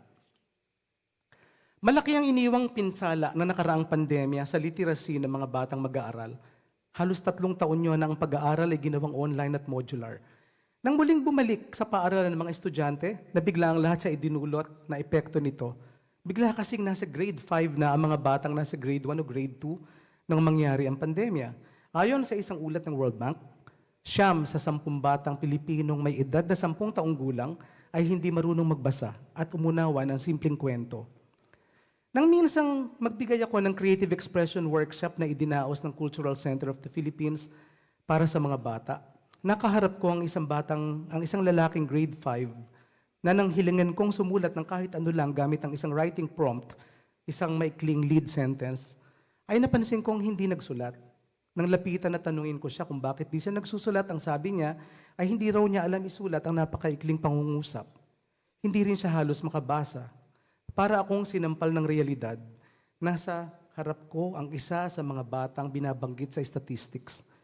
Totoo nga palang kay raming non-readers ngayon kahit nasa grade 6 o high school na. Hindi sila makabasa, o kung nakababasa man, wala itong pangunawa, reading without comprehension. O kaya ay nakakabasa nga, pero wala silang kakayahan na maging mapanuri or to think critically matapos basahin ng isang akda. Tinawag itong learning loss o learning poverty ng mga education experts. At ayon sa kanila, reading storybooks is the best tool to stop or even reverse learning loss. Pagbabasa ng mga magagandang storybooks ang maaaring gamot sa learning loss. Ano kung gayon ang papel ng aklat pambata sa buhay ng mga batang to? Siguro'y ang maging tagapagtawid. Malaki ang tulong na magagawa ng panitikang pambata o aklat pambata upang maitawid ang mga batang ito sa kanilang kinasadlakang sitwasyon. Paano nila mababasa ang mga klasikong akdang Florante at Laura, No Limitangere at El Filibusterismo? Sa tulong ng mga maikling akda na nilahukan ng makukulay na ilustrasyon, mas maiengganyo nating magbasa ang mga bata at tuklasin ang daigdig ng mga kwento. Dito mas nagiging relevant ang mga aklat pambata. Tulungan nating maitawid ang ating kabataan upang isang araw ay matikman nila ang mga chapter books, graphic novels, maikling kwento, sanaysay o nobela. Ang disiplina ng pagsusulat at pagbabasa ay hindi pampalipas oras lamang. May mahalaga itong gampanin sa tinatawag na nation building. Ayon sa ekonomistang si Dr. Federico Macaranas, profesor sa Asian Institute of Management, ang pagbabasa ng aklat ay hindi basta libangan lamang. Patuloy raw tayong nagbabasa upang madagdagan ang ating kaalaman, karunungan, magkaroon ng transfer of technology, magkaroon ng kakayahang magtimbang-timbang, mag-isip ng mapanuri at magdesisyon ng wasto. Lahat tungo sa nation building. Ang literacy ay isang mahalagang haligi ng nation building o pagpapatatag ng bansa. Pero paano tatatag ang bansa kung ang simpleng kasanayan sa pagbasa ay hindi magawa ng ating mga kabataan? Makapangyarihan ng mga kwento ang mga salaysay. Kahit ang ating Panginoong Hesus ay gumamit ng kwento sa kanyang parabola o parables. Sa librong 1001 Arabian Nights, isang koleksyon ng mga Middle Eastern folktales, ipinakita kung paanong iniligtas ni Scheherazade ang kanyang sarili laban sa asawang si Haring Shahryar, na laging ipinapapatay ang kabiyak matapos ang kanilang unang gabi ng pagtatalik. Yun ay para hindi na magkaroon pa raw ng pagkakataong makapagtaksil pa sa kanyang napangasawa. Dito ginamit ni Scheherazade ang kapangyarihan ng kwento at pagkukwento upang hindi siya maipapatay. Gabi-gabi, magsisimulang magkwento si Scheherazade, pero hindi niya ito bibigyan ng wakas. Ibibitin niya ito may cliffhanger kumbaga. Kaya nanaisin ng hari na sa bawat araw ay manatiling buhay si Scheherazade. Ang kwento po ni Scheherazade ay isang patotoo, isang testament sa life-saving power of stories. Isa itong patunay na nakapagliligtas ang kwento. Ganyan din ang naranasan natin noong pandemya. Iniligtas tayo ng mga kwento. Itinawid tayo ng mga kwento sa libro man, pelikula, social media, Netflix, upang malampasan natin ang pagkabagot at pagkabugnot at iba pang mental health concerns na kaakibat ng lockdown at pandemya. Natatandaan ko pa ang kwento ng broadcast journalist na si Howie Severino sa kung paanong inilalayan siya ng asawang si Attorney Ipat Luna na isa ring manunulat noong panahon nagka-COVID siya at pakiwari niya ay mamamatay na siya. Nakatulong daw sa kanya ang mga meditation exercises at mga kwentong ibinabahagi ng kanyang asawa upang malampasan ang sitwasyon niya. Medically speaking, stories are said to be more powerful than facts and figures. There are two changes that happen in the human brain when we are presented with stories. One is neurological change, the other is chemical change. Sa aspetong neurological, sinasabing may 7 bahagi ng human brain ang nai-stimulate kapag nakikinig tayo sa kwento. Samantala, 2 bahagi lang daw ng human brain ang nai-stimulate kapag hinirapan tayo ng facts and figures. Sa mga tweed, mas natatandaan natin ang mga kwento, kahit ito pa yung mga chismis na dala ng mga marites. Kahit lumipas na ang maraming taon, dahil nga may 7 bahagi ng ating utak ang na-stimulate nito. Ang mga datos, facts, and figures ay madaling malimutan dahil nga sa 2 areas lang ng brain ang na-stimulate nito. Madapa ka lang, nakalimutan na agad. No? Nakalimutan mo na agad yung minemorize mo mga facts and figures. Sa aspetong chemical change naman, sinasabing nagre-release ang ating utak ng mga happy hormones, partikular ang oxytocin, na isang bonding hormone, kapag nakakarinig tayo ng kwento o kung mismong tayo ang nagkukwento. May exchange of oxytocin na nangyayari sa pagitan ng taong nagkukwento at sa taong nakikinig ng mga kwento. Maraming pagsubok po ang hinaharap ng panitikan sa gitna ng nagbabagong media landscape ngayon. Ang impluensya ng social media at ang pagdating ng artificial intelligence o ChatGPT ay di dapat ipagwalang bahala. Alam kong marami pang hamon na mangyayari, pero sana matutunan nating kunin lamang ang kung ano ang mabuti at kung anong makatutulong sa atin mula sa nagbabagong teknolohiya. Minsan, sinubukan kong magbigay ng prompt sa AI tungkol sa pagsulat ng kwento. Sabi ko sa AI, write a beautiful Tagalog children's story about a boy who is being bullied in school and who must overcome his circumstance. Ang bilis niyang tumipan ng sagot. Saglit na saglit, meron na siyang isang buong kwento. Sa ilang saglit ay sinimulan na niya ang kwento niya ng ganito. Isang araw, may isang batang lalaking 10 taong gulang na nakatira sa isang malayong bayan, etc. etc. Kulang sa pagkamalikhain ang nakita kong salaysay sa AI. Tradisyonal, makaluma, gasgas o puro klise. Pumanatag ang loob ko at napagtantong kailanman ay hindi mapapalitan ng AI o anumang teknolohiyang darating ang mga mahuhusay nating manunulat. Yan. Naniniwala ako na lahat ng ating ginagawa sa ngalan ng panitikan, pati na ang mga akdang pararangalan ngayong gabi, ay matibay na nakaangkla sa pagpapatatag o paghilom ng bansa. Bawat manunulat na naririto, anumang genre ng panitikan ang kinakatawan nyo, ay may papel sa nation building. Sa isang panahong ang lahat ay bumabangon at nagpapanibagong sigla mula sa epekto ng pandemya, gusto ko lang ipaalala na hindi lang mga tableta at kapsula, stethoscope at hirenggilya ang pwedeng gamitin sa panggagamot. Pwede rin po ang mga libro, pwede rin ang mga kwento. Lalong dakilat dalisay sapagkat purot organic ang magagandang libro na siyang lunan ng ating mga kwento. Muli isang mapaghilom na gabi sa inyong lahat.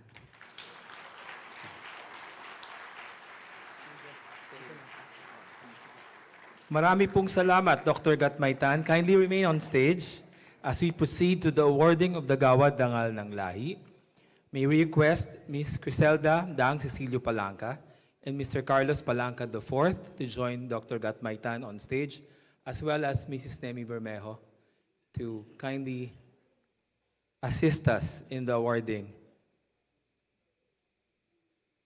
The Gawad Dangal ng Lahi is given by the Carlos Palanca Memorial Awards for Literature to honor those who have excelled prominently in their field of expertise and have aptly become role models for Filipino citizenry.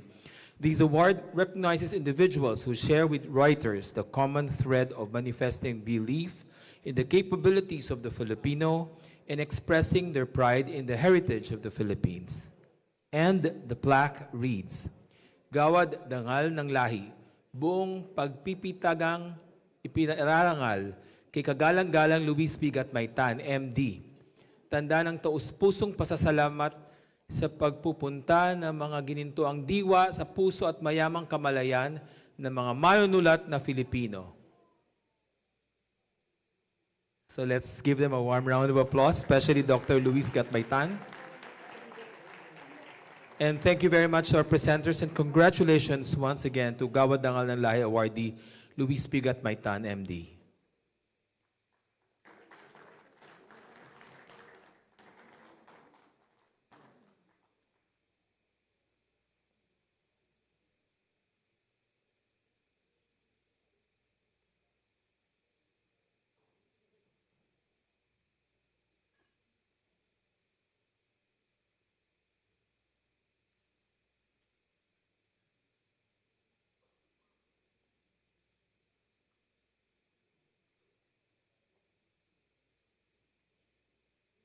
And at this point, we would like to call on stage once again Carlos Palanca Memorial Awards for Literature Representative Ms. Criselda Dang Cecilio Palanca to deliver a message from the sponsors.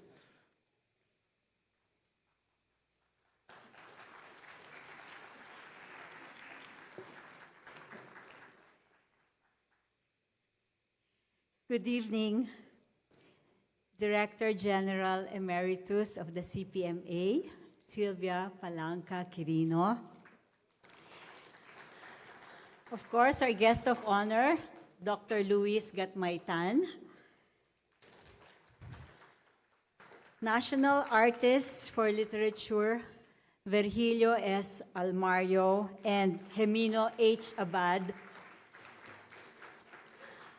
Our beloved Palanca Hall of Famers, judges, winners, guests, ladies and gentlemen. Welcome to the 71st awarding ceremonies of the Carlos Palanca Memorial Awards for Literature. As part of our National Heritage Series, this year we are here at this historic venue that is the Philippine International Convention Center, from our original home at the Manila Peninsula Hotel.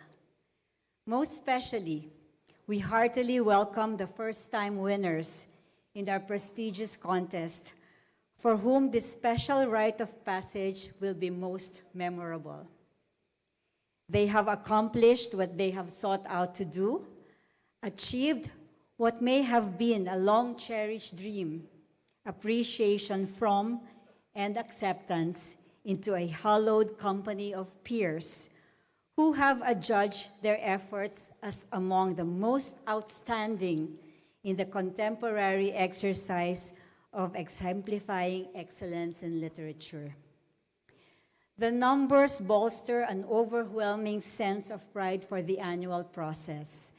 For the 2023 CPMA, the total number of entries reached a historic high of 1,405. There were 20 categories, which involved 60 judges. There were 56 winning works, with 54 authors as the total number of winners. 30 of these were new winners, happily outnumbering the 24 former winners. In a particular stat line that we should hope to gain more parity in the future, 40 were male, while female winners numbered 14. In terms of age demographics, 5 winners were 20 years old or younger, 15 were in the age bracket of 21 to 30, 13 in the 31 to 40 age, 11 among the 41 to 50 bracket, 9 who were from 51 to 60 years old, and 1 who is 65 years old, our oldest winner this year.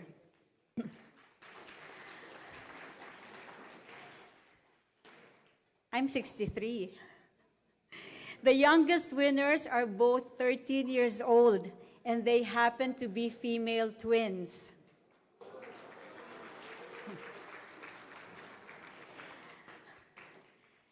To date, since the Carlos Palanca Memorial Awards for Literature began in 1951, there have been a total of 2,526 winning authors, with 2,617 winning works.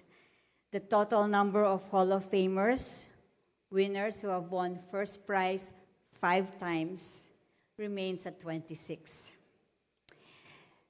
Imagine, through 7 decades, 2,526 Filipino writers have gained posterity by earning a Palanca Prize. That's a remarkable number, one that we all hope would continue to increase exponentially in the decades to come. For now, we can justifiably appreciate the undiminished regard that generations of Filipino writers reserve for what may be said to be the nearly mythic Palanca Prize, which is constantly seen as a doorway one must pass through to gain acceptance in the world of letters. 2,526 winners. For some, the sheer number might suggest an all too common experience. But tell that to any Palanca Prize winner, and you may provoke indignant derision. The memory of accepting an award on what is often called Palanca Night stays as among the fondest a writer will cherish for decades to come. Since 1951, the Palanca Memorial Awards for Literature have steadily evolved. Various categories of literary forms have been added, as have been the languages involved in the crafting of Philippine literature. This has reflected the changing times, the broadening of the scope of creative writing, and the enhancement of nationalism with the use of regional languages. Today, an entirely intimidating set of challenges may invoke so many weighty questions as to the continued relevance of creative writing in contemporary life. In a world of hastening change, of such terrible physical conflicts, quick claims, accusations and denunciations by way of social media, easy judgments and false propositions, how does a poet, fictionist, essayist, dramatist, or film script writer cope with the burgeoning volume and scope of such stimuli and creative prompts? How does one write a story or poem for children that can avoid all the pitfalls of the so-called cancel culture? Or compare fresh attempts with the value of fairy tales and epic myths that used to serve as the foundations for imaginative rendering of narratives, as well as educational and spiritual lessons that soften the hard edges of stark reality? Do writers even have to contend with AI and chat GPTs? And do we easily accept the contradictions of blessings and curses that spill out of a Pandora's box? Nuance, poignance, ambience, petulance, passion, pathos, subtlety, irony, and humor are among the many variables that are still on the side of empathetic humanity. So we can assure ourselves of a margin of originality, primary of which may be the charity of surprises. The challenges faced by a creative writer have never been as daunting as today, and yet it's that very monstrosity of such a myriad of obstacles that may inspire our writers to infuse fresh spirit to the old myths, dreams, visions, and hopes of earlier times to make everything new. Not only can we reflect or reverse reality in more ingenious ways, even fantasies offer a wealth of mazes to lay out and uncover. Then there's the greater challenge of employing language, hand in hand with imagination, to facilitate access to early accord and help resolve the seemingly countless disagreements that lead to global conflict. I believe that we can trust our writers to join the rest of the powerful voices across the world in introducing ideas, sentiments, insights on relationships, and rational measures to cut bias and prejudice down to size, indeed, to minimal discomfort.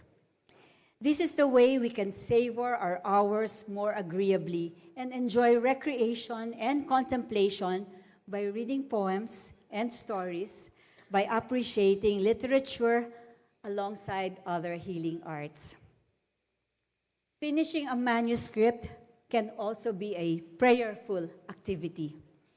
Even as we assign roles of heroism and villainy in simulation of what's called the real world, or settle for ambiguity that approaches an awareness of how small fates can play around with certain moments of our lives. All of these options offer writers of upcoming generations a way out of the perceived morass of any given time. In fact, the more that constricting challenges appear to overwhelm, we can trust the antennae of the race, any race, to sort out and fill the precious spaces that suggest redemption.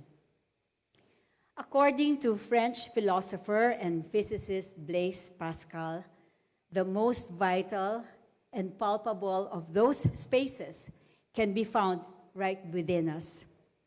In the 15th century, he wrote these timeless and now famous words.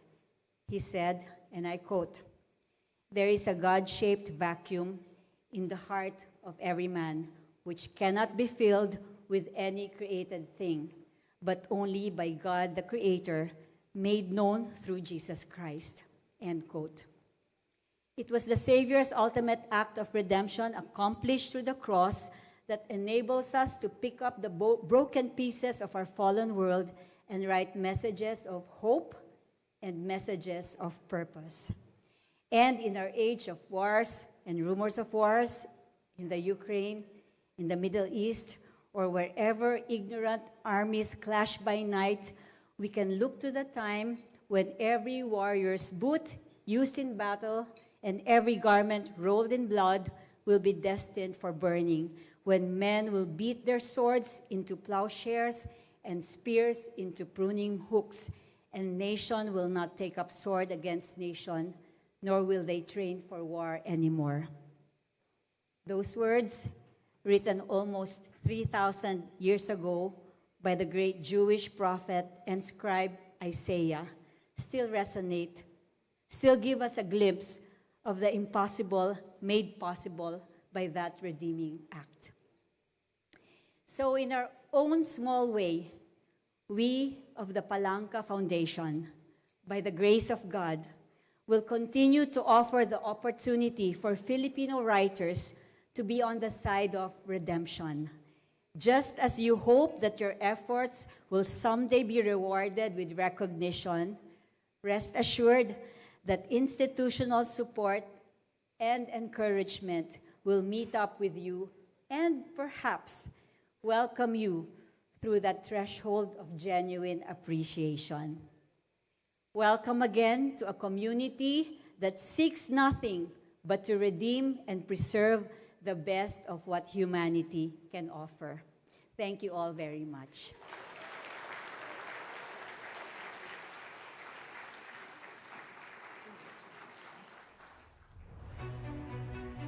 Thanks very much, Mrs. Dang Cecilio Palanca. Before we continue, I'd like to acknowledge the presence of our national artist for Literature, Dr. Virgilio Sinadren Almario, over there. And now we are ready to introduce the judges who are here.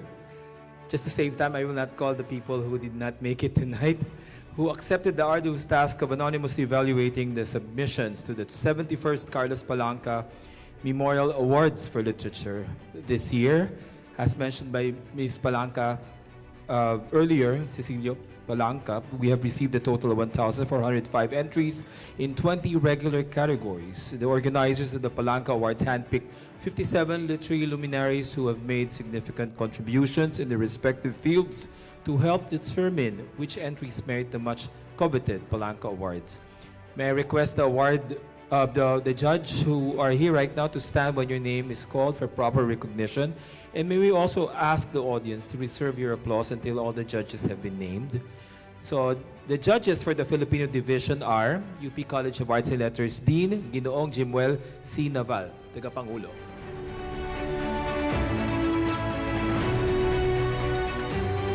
So para rin sa maikling kwento, Dr. Romel B. Rodriguez, Kagawad.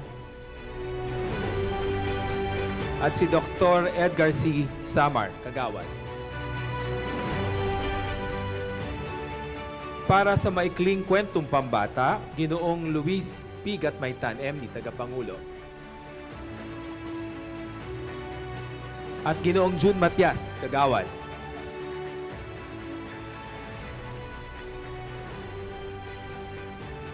Para sa sanaysay, Dr. Milagros C. Laurel, Kagawad.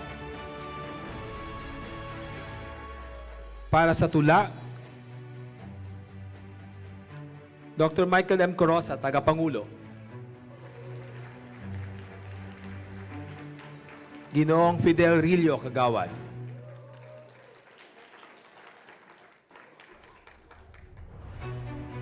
Para sa tula para sa mga bata, Dr. Christine S. Bilen ang Tagapangulo.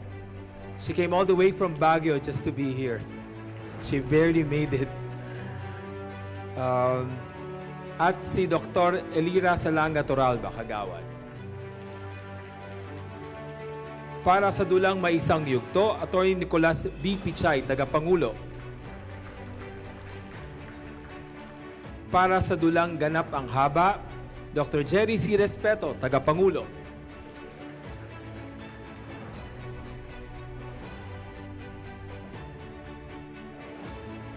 Dr. Edna May Landicho, Kagawad. And internationally acclaimed actor John Arcilia, Kagawad.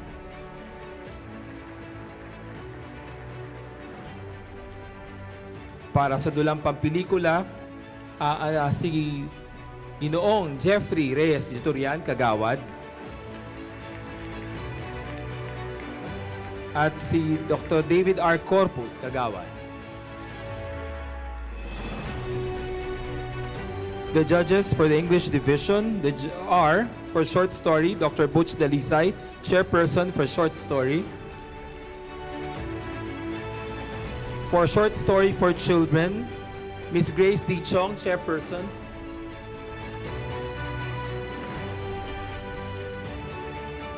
Miss Nelia Cruz Arcol, member. And Mr. Russell L. Molina, member. Judges for essay, Mr. Joel Pablo Salud, chairperson. And Mira Francis Capili, member. For poetry, Mr. Alfred A. Yuson, chairperson. Mr. Marnie Quilates, member.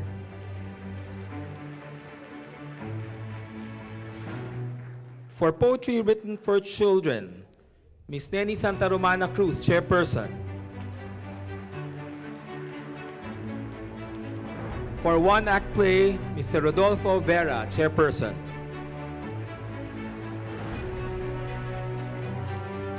For full-length play, Professor Glenn Sevilla Mas, member.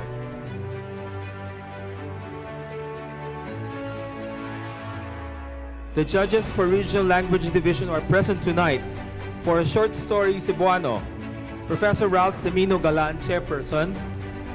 For Cebuano, short story. And Mr. Richelle Dorotan, member.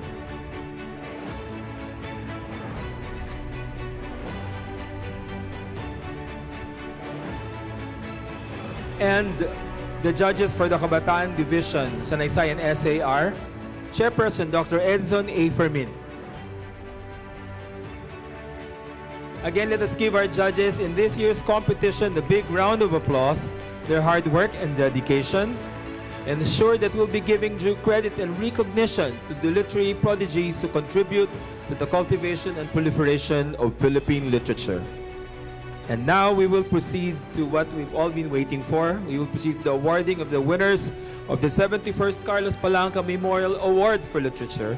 But before that, guests are reminded that our program is being live streamed, and as such, only our official photographer is allowed near the stage from this point on. If you wish to take pictures, please take position at the back of our photographer and live stream camera. So behind the cameras in front of me. So to your left and to my right. So may we request to organize the panel of judges for each category to join us on stage during the presentation of the awards as I call on you. May I also ask the winners to remain after the ceremony for a photo opportunity with the Palanca family and our media partners. So thanks very much. First, winners, Kabataan Division. We'll begin with the awarding of winners, the Kabataan Division. The panel of judges, the ones who are here, Dr. Edson Fermin, kindly join us on stage.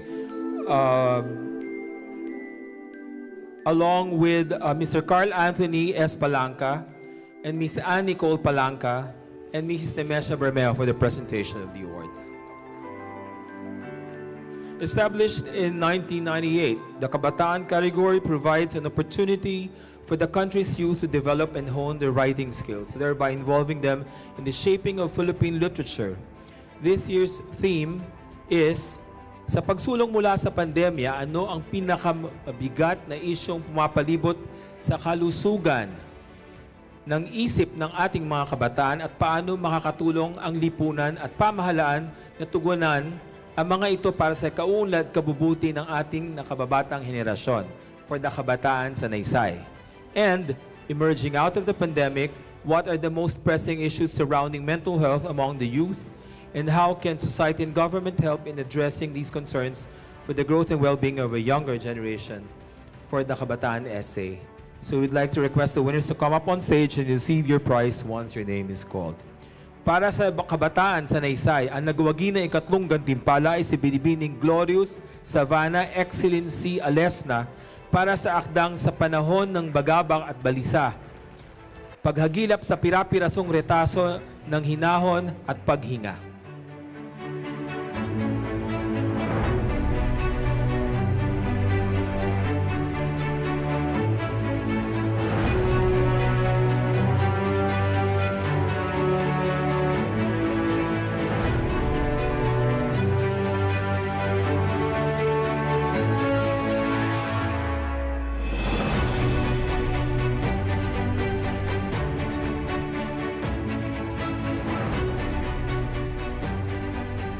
Ang nagwagi ng ikalawang gantimpala ay si Ginoong Amancio A. Caponpon V para sa Aranya sa Kisame.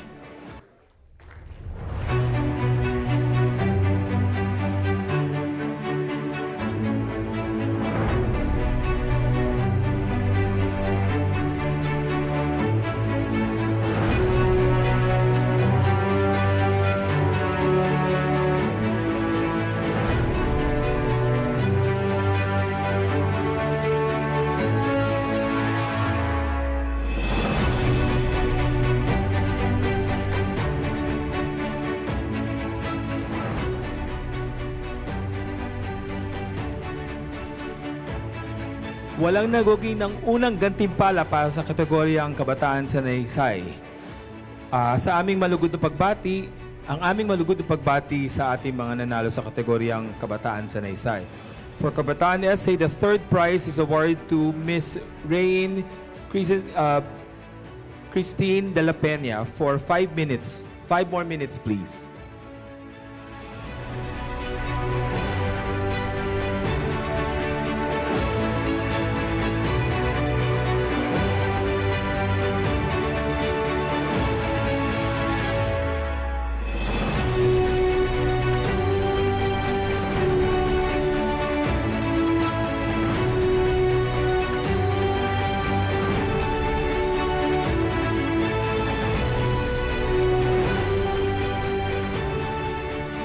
The second prize is awarded to Miss Glorious Sahara Excellency Alesna for The Bully Is You.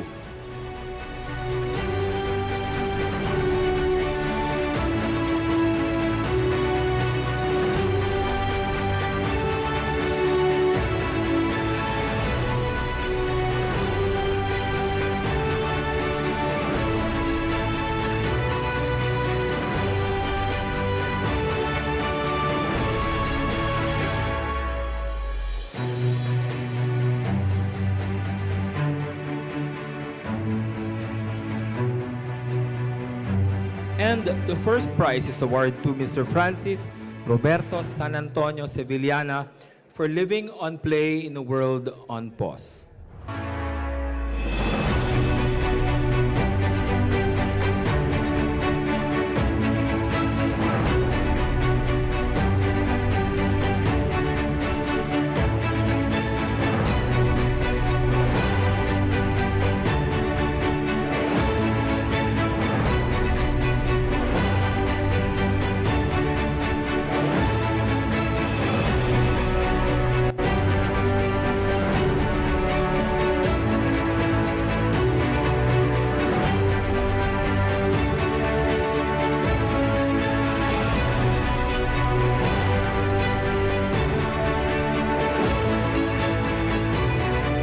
Congratulations to all the winners in the Kabataan Division. Dumako naman po tayo sa mga nanalo sa sangay ng Filipino para sa regular na kategorya. Sisimulan po natin ang pagbibigay ng parangal sa mga nanalo sa maikling kwento. Inaanyayahan po natin sila Decano Jemuel C. Naval, Dr. Romel B. Rodriguez at Dr. Edgar C. Samar upang umakyat sa entablado para tulungan po tayong bigyang papugay ang ating mga nanalo sa kategoryang ito. Para sa maikling kwento, ang nagwagi ng ikatlong gantimpala ay si Binibining Ella Jane G. Hermonio para sa Boses Pusa.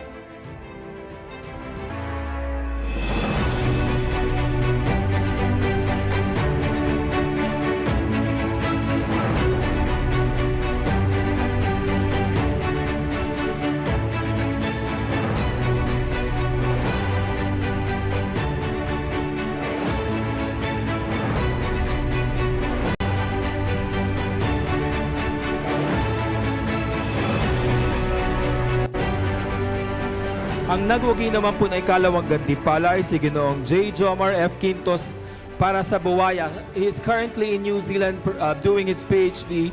So to receive the award on his behalf is Mr. Don Bermejo. Prince Bermejo, rather.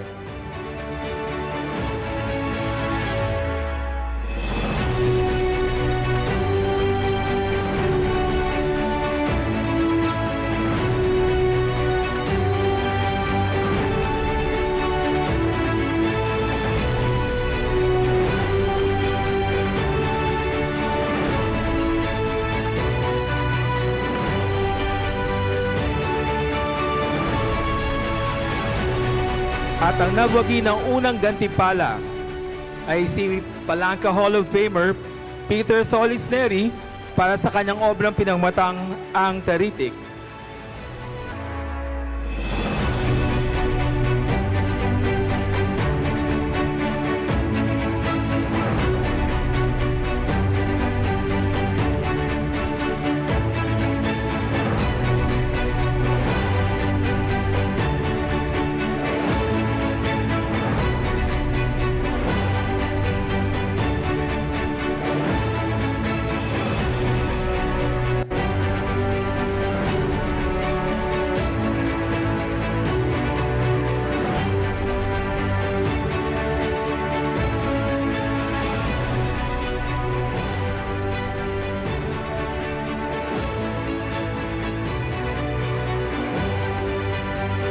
Ang aming malugod na pagbati sa mga nanalo sa kategoryang Maikling Kwento. Para sa Maikling Kwentong Pambata, inaaniyahan po natin sa entablado ang mga huradong sina Dr. Luis Gatmaitan at si Ginoong June Matias.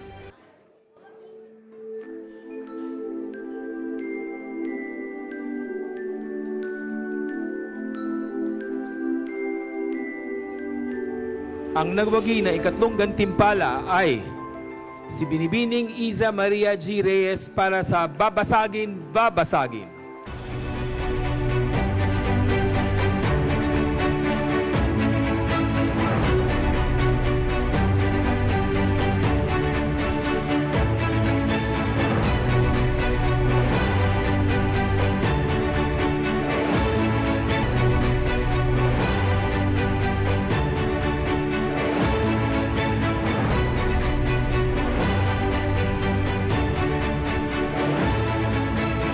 Ang nagogi ng ikalawang gantimpala ay si Binibining Mika Ann Cabangon para sa Silia at ang Dapit Hapon sa Ilaya.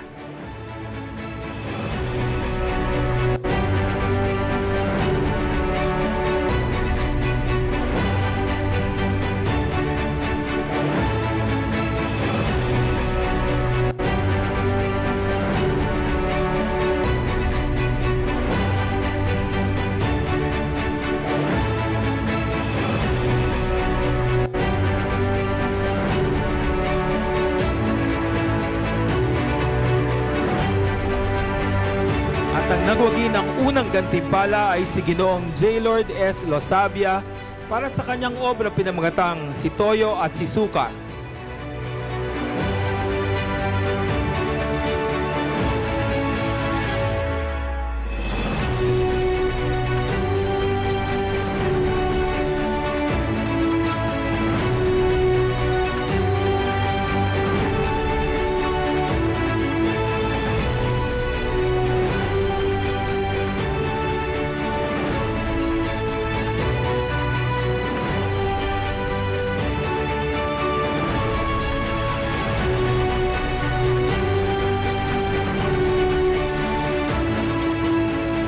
Ang aming malugod na pagbati sa mga nanalo sa kategoryang Maikling Kwentong Pambata. Para sa sanaysay, tinatawagan ko po ang huradong si Dr. Maria Milagros Carrion Laurel upang umakyat sa entablado. At ang nagwagi ng ikatlong gantimpala ay si Ginoong Edward Joseph Fernandez para sa Ako ay si Ako Nga.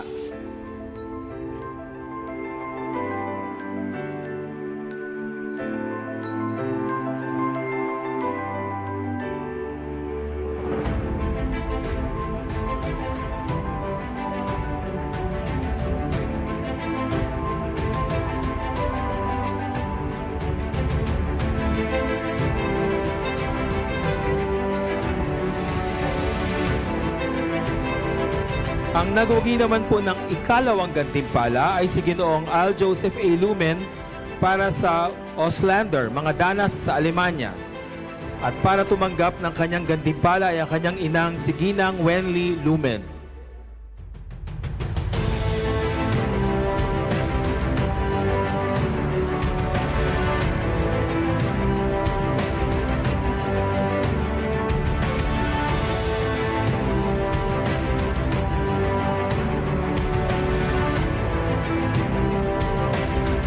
At ang nagwagi ng unang gantimpala ay si Binibining Kimberly Rose Pilio para sa kanyang obrang pinamagatang Kung Paanong Nagmuka Akong Sponge sa Harap ng Mga Pinggan.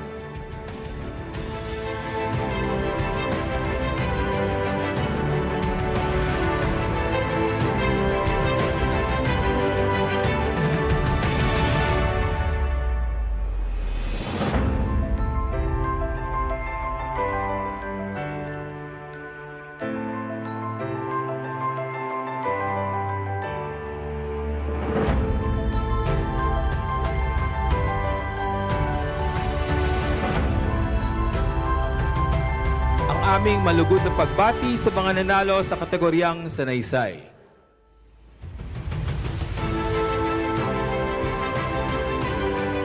Para sa tula, tinatawagan ko po ang mga huradong sina Dr. Michael M. Coroza at Ginoong Fidel Rillo.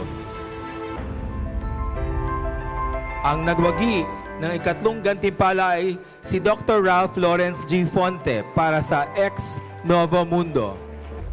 This is his third consecutive Palanca Prize for Poetry in Filipino. He won first prize last year, and before the pandemic, he placed second. He's a medical doctor by profession.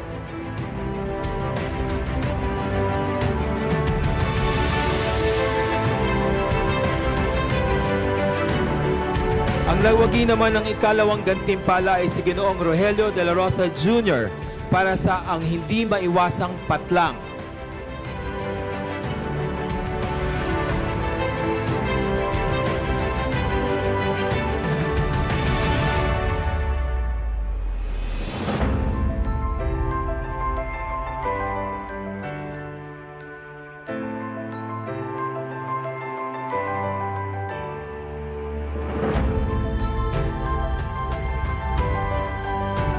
At ang nagwagi ng unang gantimpala ay si Ginoong Micael de Lara Co para sa kanyang koleksyong pinangmatang Epistolaryo ng Bagamundo at Ang Tugon ng Multo.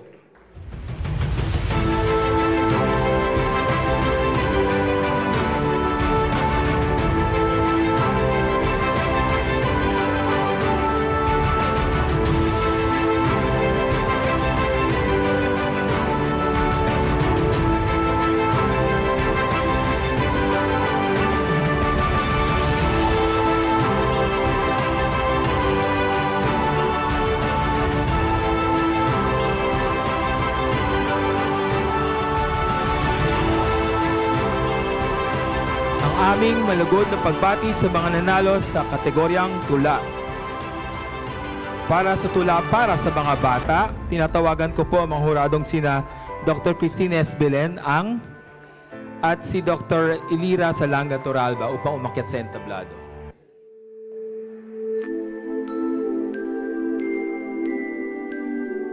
Ang nagwagi ng ikatlong gantimpala ay si Binibiding Keisha Don Tiauson para sa tugma ng Buhay Kong Payak.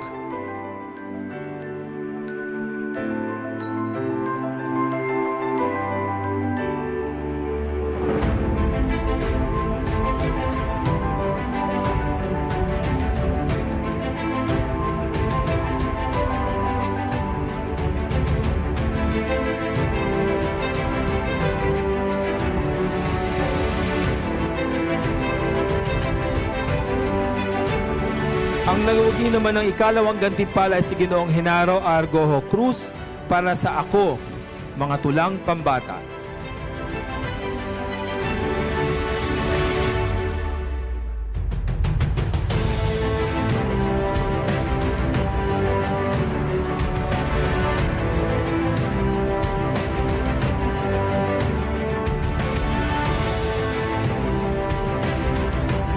At ang nagwagi ng unang gantimpala ay si Ginoong Dexter B. Gragasin para sa kanyang obrang pinamagatang Tutula, Tutuli, Tutulo.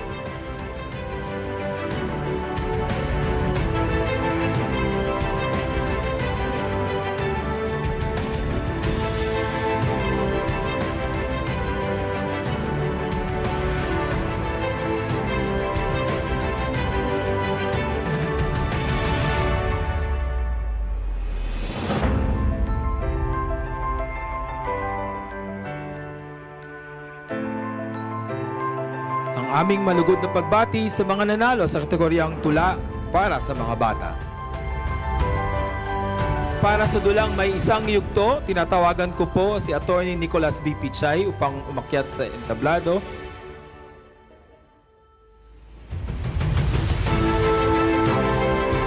Ang nanalo ng ikatlong gantimpala ay si Ginoong Dustin Edward D. Celestino para sa Fermata.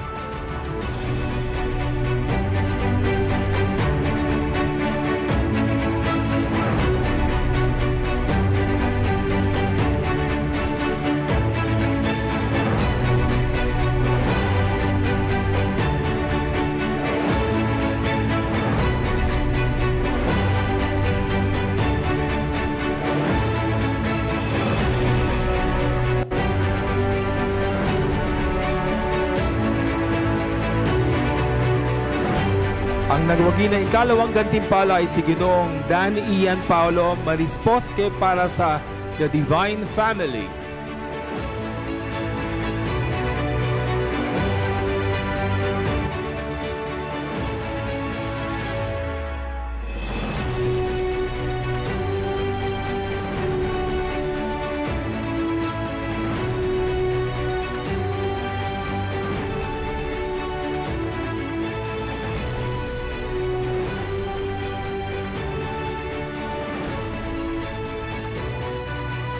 At ang nagwagi ng unang gantimpala ay si Ginoong L.J. Castro del Doc para sa kanyang obrang pinamatang Ang Litnaya ng Ating Mga Katawan.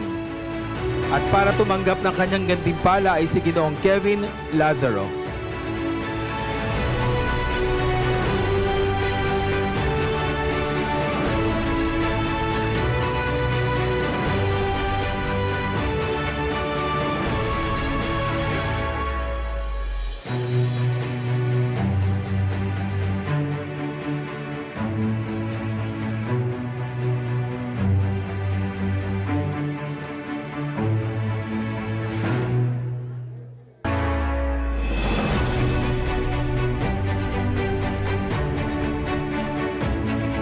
Ang aming malugod na pagbati sa mga nalo sa kategoryang dulang may isang yugto.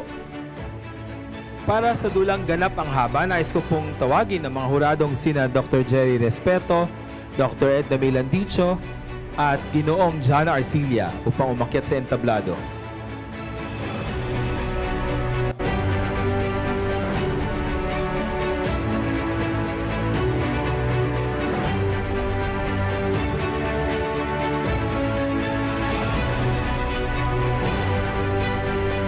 Ang nagwagi na ikatlong gantimpala ay si Ginoong Joshua Limso para sa Atin ang Panahon.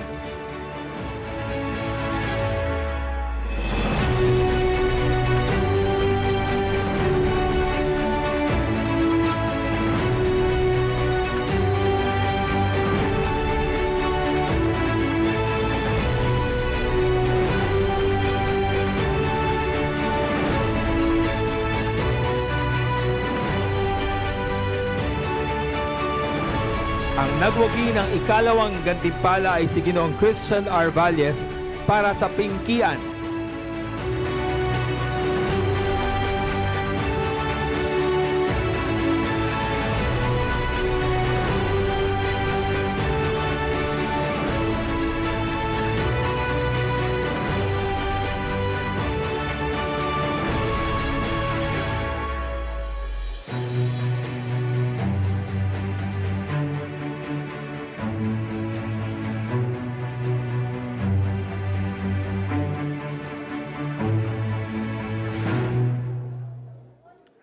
At ang nagwagi ng unang gantimpala ay si Ginoong Miguel Antonio Alfredo V. Luarca para sa kanyang obrang pinamagatang Necropolis. At para tumanggap ng kanyang gantimpala ay si Ginoong Charles Yee.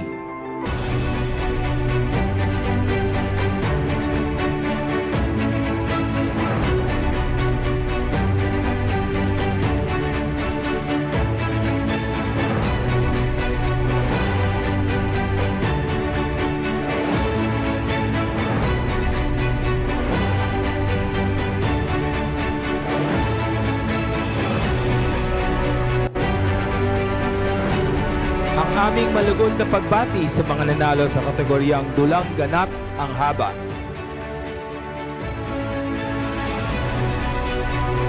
Para sa dulang pampelikula, nais ko pong tawagin very highly acclaimed film and television directors Jeffrey Juturian and David Corpus.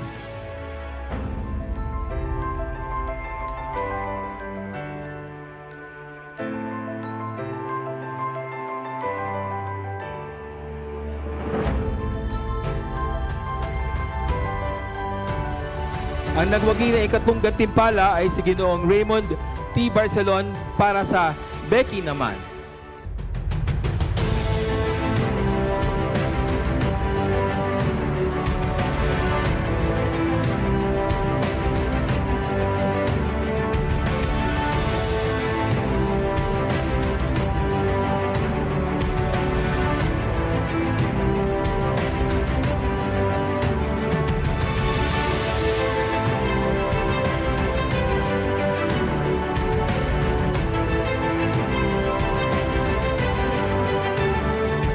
Ang nagwagi na ikalawang gantimpala ay sina Ginoong Jimmy F. Flores at Ginoong Emmanuel Q. Palo para sa Elehiya.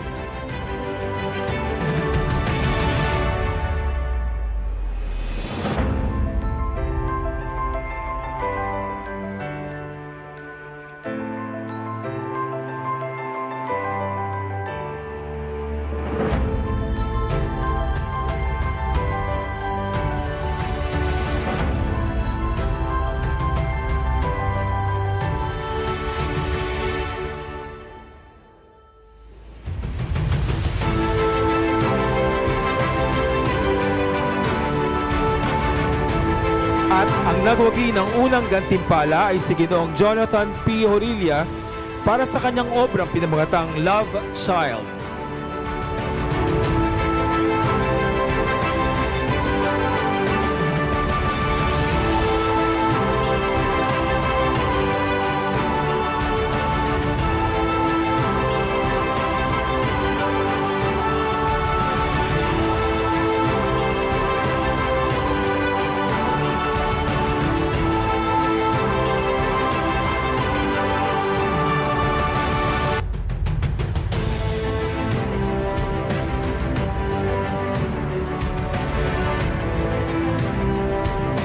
Aming malugod na pagbati sa lahat ng nanalo sa kategoryang Dulang Pampelikula.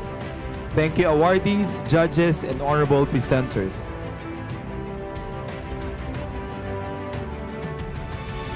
At this time, friends, we proceed to the awarding of the winners in the Regional Languages Division. May we ask the panel of judges under the Regional Languages Division to stand by for the awarding of prizes. We will start with short story Cebuano. We will call on stage judges Ralph Semino Galan and Mr. Richel Dorotan.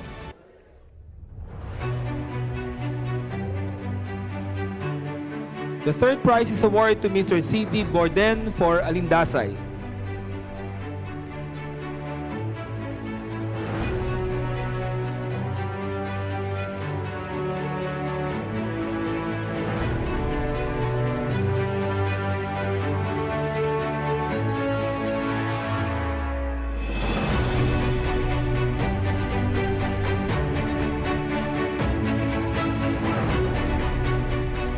The second prize is awarded to Mr. John Dante for ang magsusulat nga haduol na sa kamatayon.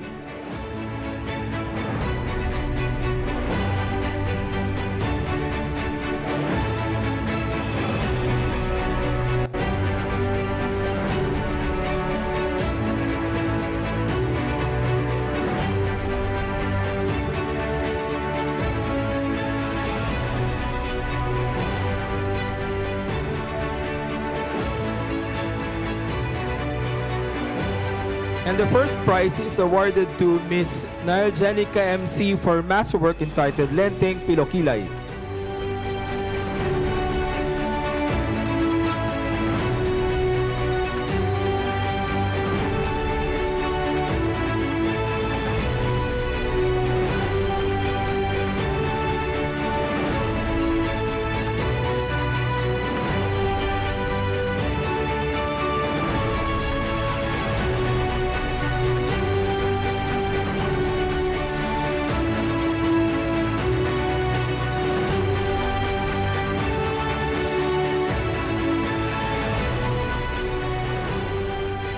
So for short story Hiligaynon,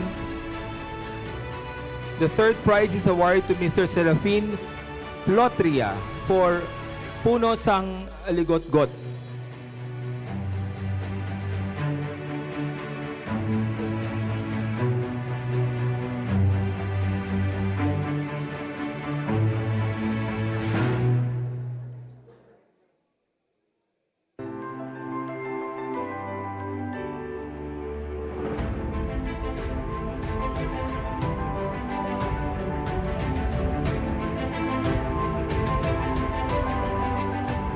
The second prize is awarded to Mr. Alvin Q. Larida for Lola Violeta.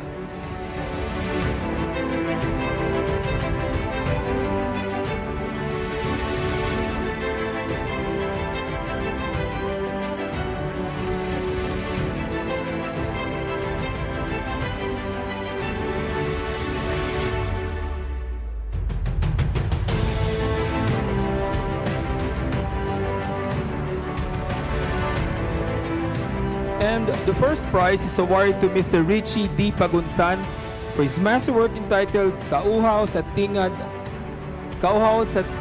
Adlaw.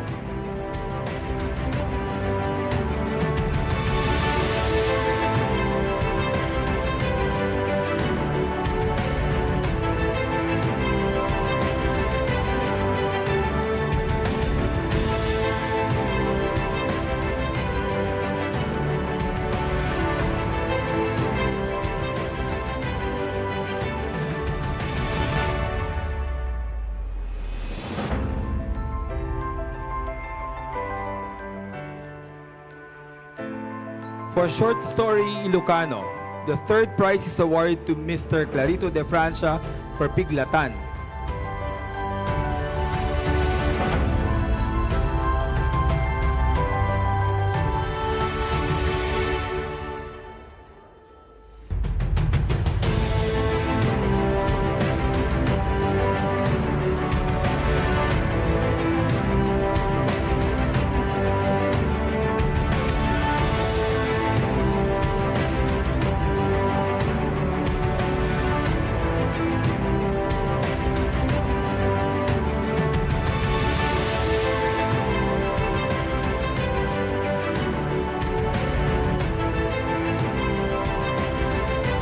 The second prize awarded to Mr. George Richard P. Guerrero for Idiay Langit Awan Lanit.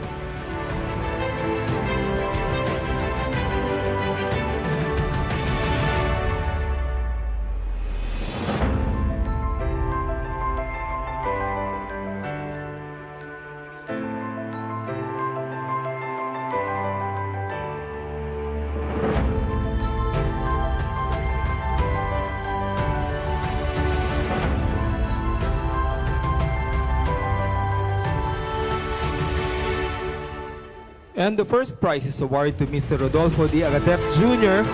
for his masterwork entitled Diro T. Desierto.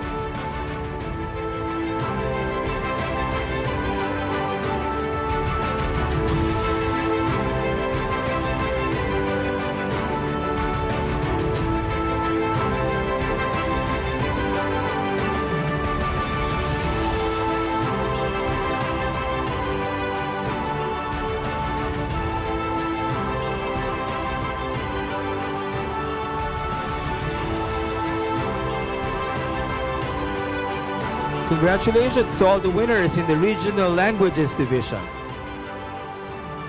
We will now proceed to the categories that fall under the English Division. May we ask the panels of judges under the English Division to stand by for the awarding of the prizes. We will begin with the short story category. May we call on stage Dr. Butch Dalisay for the awarding of prizes for the short story category. And the third prize is awarded to Miss Katrina D. Toralba for Amadito and Amanda.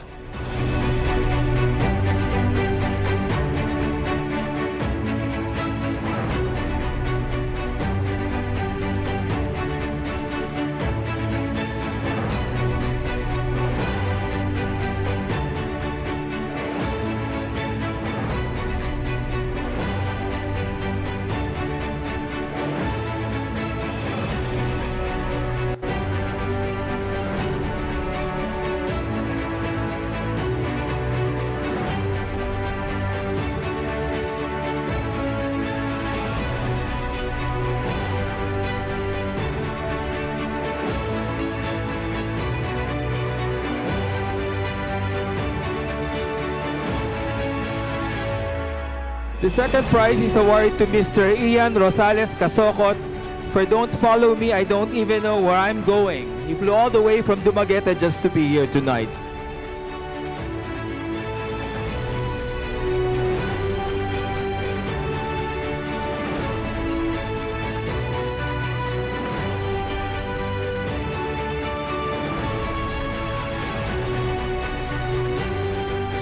This is actually the first of his 3 second prizes this year.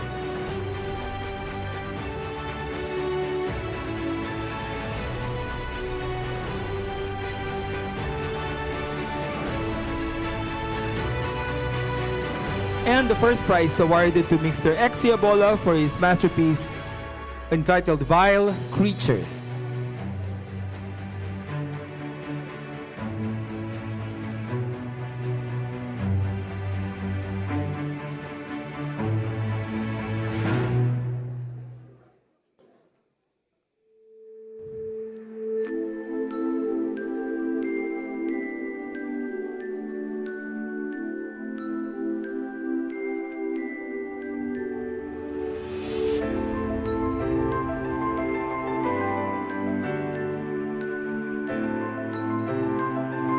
Congratulations to all the winners in the short story category. For short story for children, may we call on stage the judges, Miss Grace Chong, Nelia Cruz Arcol, and Mr. Russell L. Molina.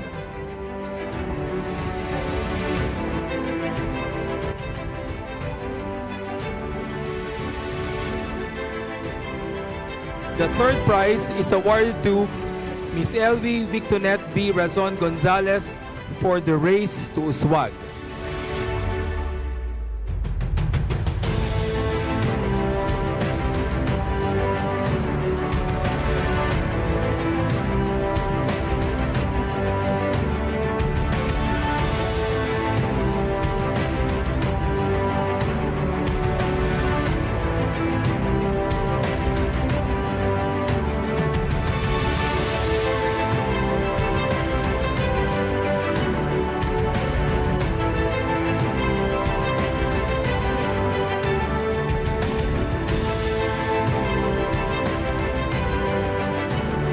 The second prize is awarded to Mr. Johnny Bernal Pornel for the Legend of Ipot Ipot.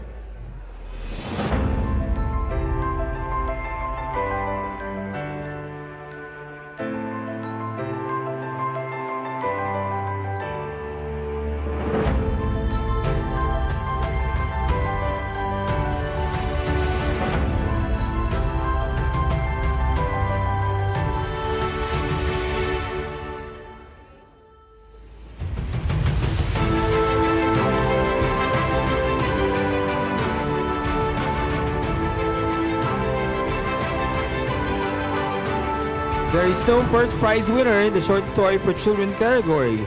Congratulations to the winner in the short story for children category. Moving on to the essay category, may we call on stage Mr. Joel Pablo Salud and Ms. Miro Francis Capili to kindly join us on stage.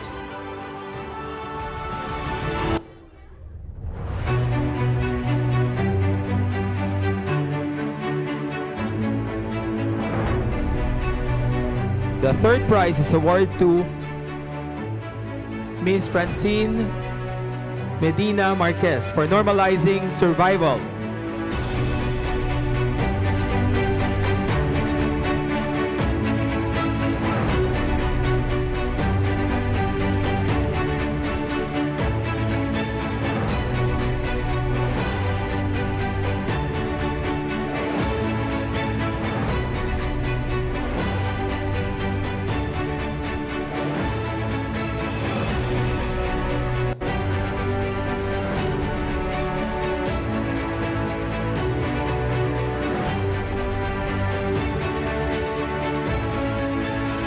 The second prize is awarded to Mr. Russell Stanley Geronimo for Profile of a Stateless Person, Notes on a Deportation Proceeding.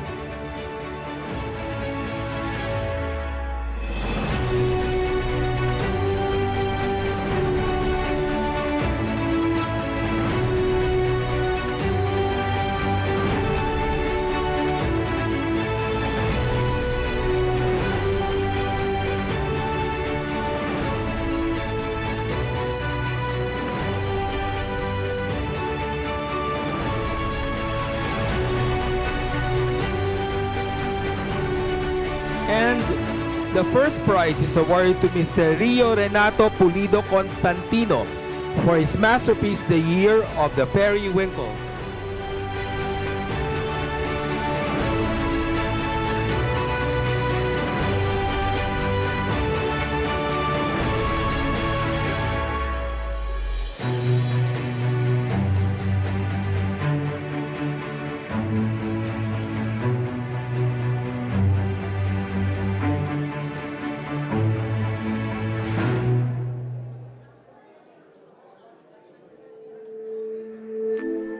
Congratulations to all the winners in the essay category.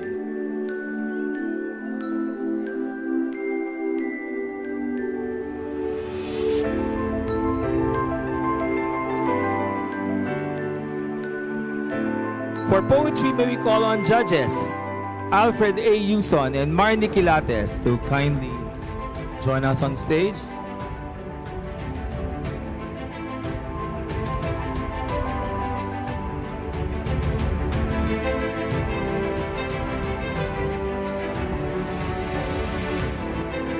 The third prize is awarded to Mr. Michael Manikis for Lou Reed meets Delmer Schwartz at the bar.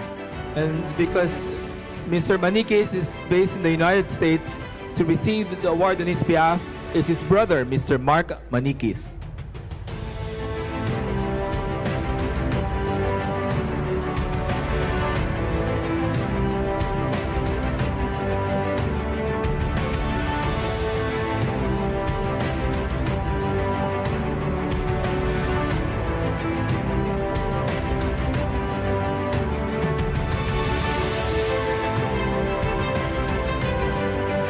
The second prize is awarded to Mr. Vince Rafael V. Agkawili for carrying.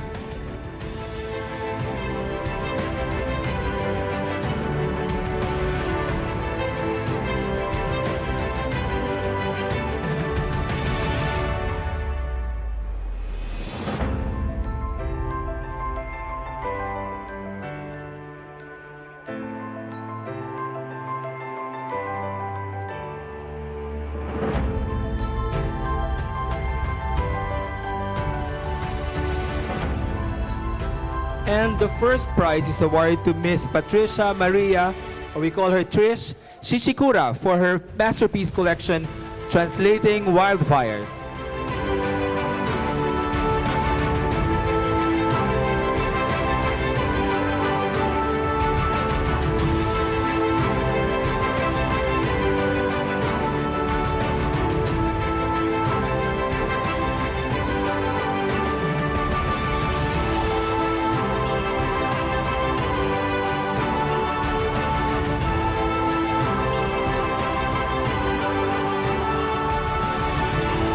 Congratulations to all the winners in the poetry category.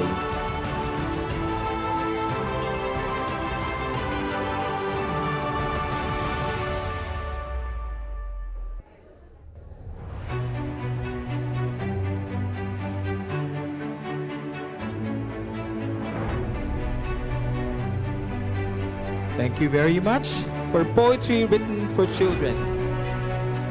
May we call on stage the judges, or the only judges present in this category tonight, Ms. Neni Santa Romana Cruz, to kindly join us on stage.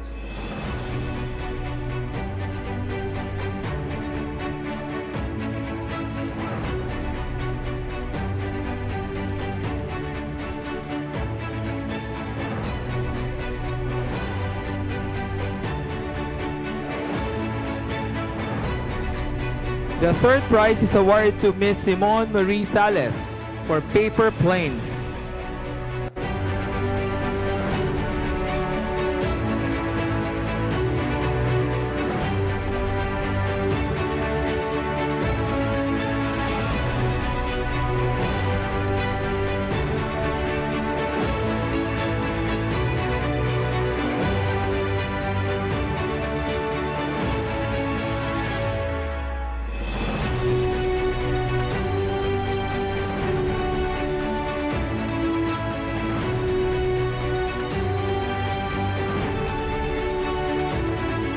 For the second of his second prizes tonight.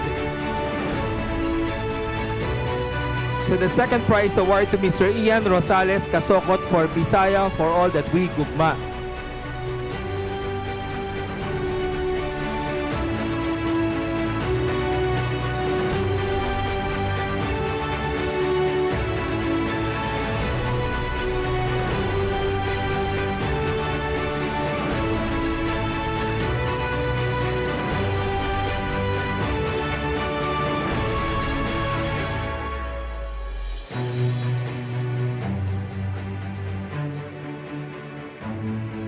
And the first prize is awarded to Mr. John Patrick F. Solano for Odd Numbers.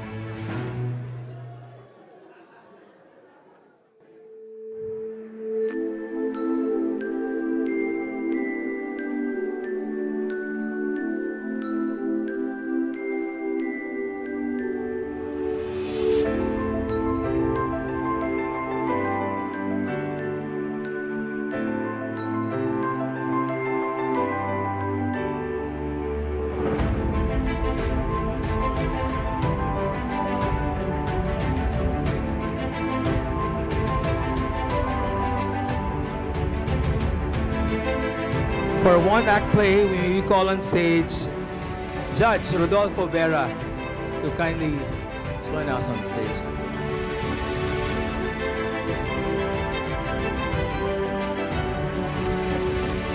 The third prize for one-act play is awarded to Mr. Rosiel Sarabia Manicad for My Lover's Press Con.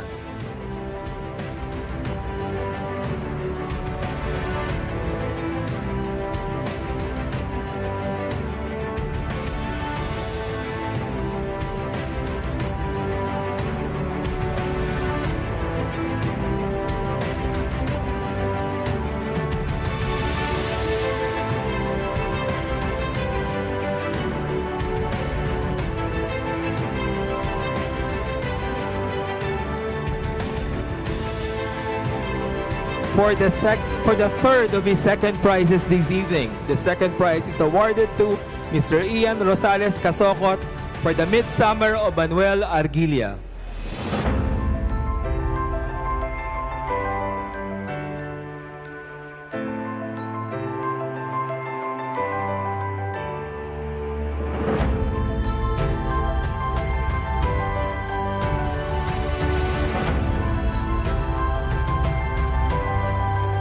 And the first prize is awarded to Mr. Randy Q. Villanueva for his masterpiece, Neneng.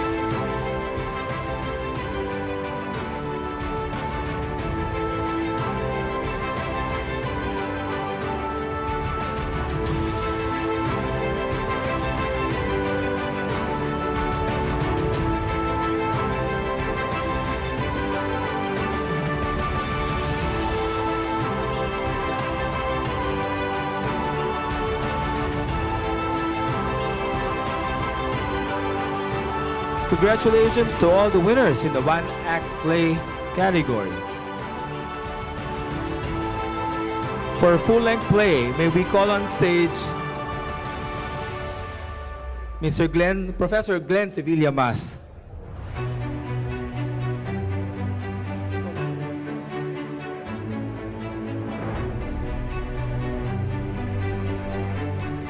There are no second and third prize winners in the full-length play category, but we have a first prize winner. And the first prize is awarded to Mr. Miguel Antonio Alfredo V. Luarca for his masterpiece, Dog's Blood. And to receive the award on his behalf is his representative, Mr. Charles Yee.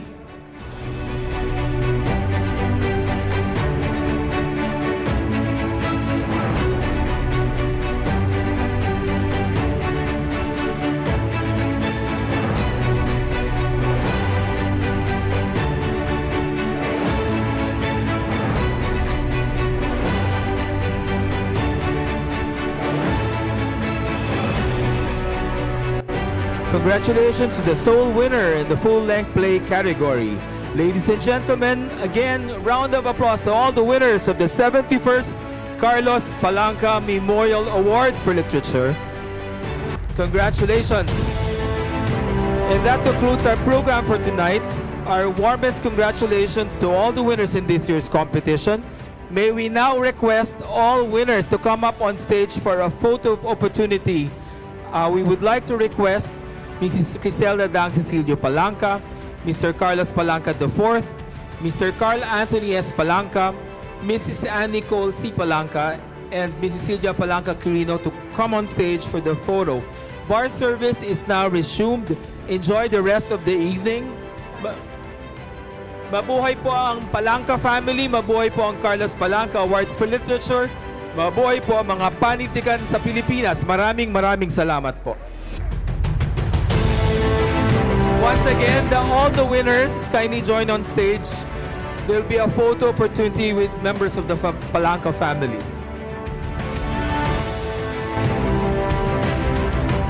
So one last call, all winners kindly join us on stage. There will be a photo opportunity with our sponsors. And on behalf of the writing community of the country, again, we would like to thank the family, the Carlos Palanca family for organizing and sponsoring the Carlos Palanca Awards every year. Maraming salamat po. Mabuhay po ang lahat.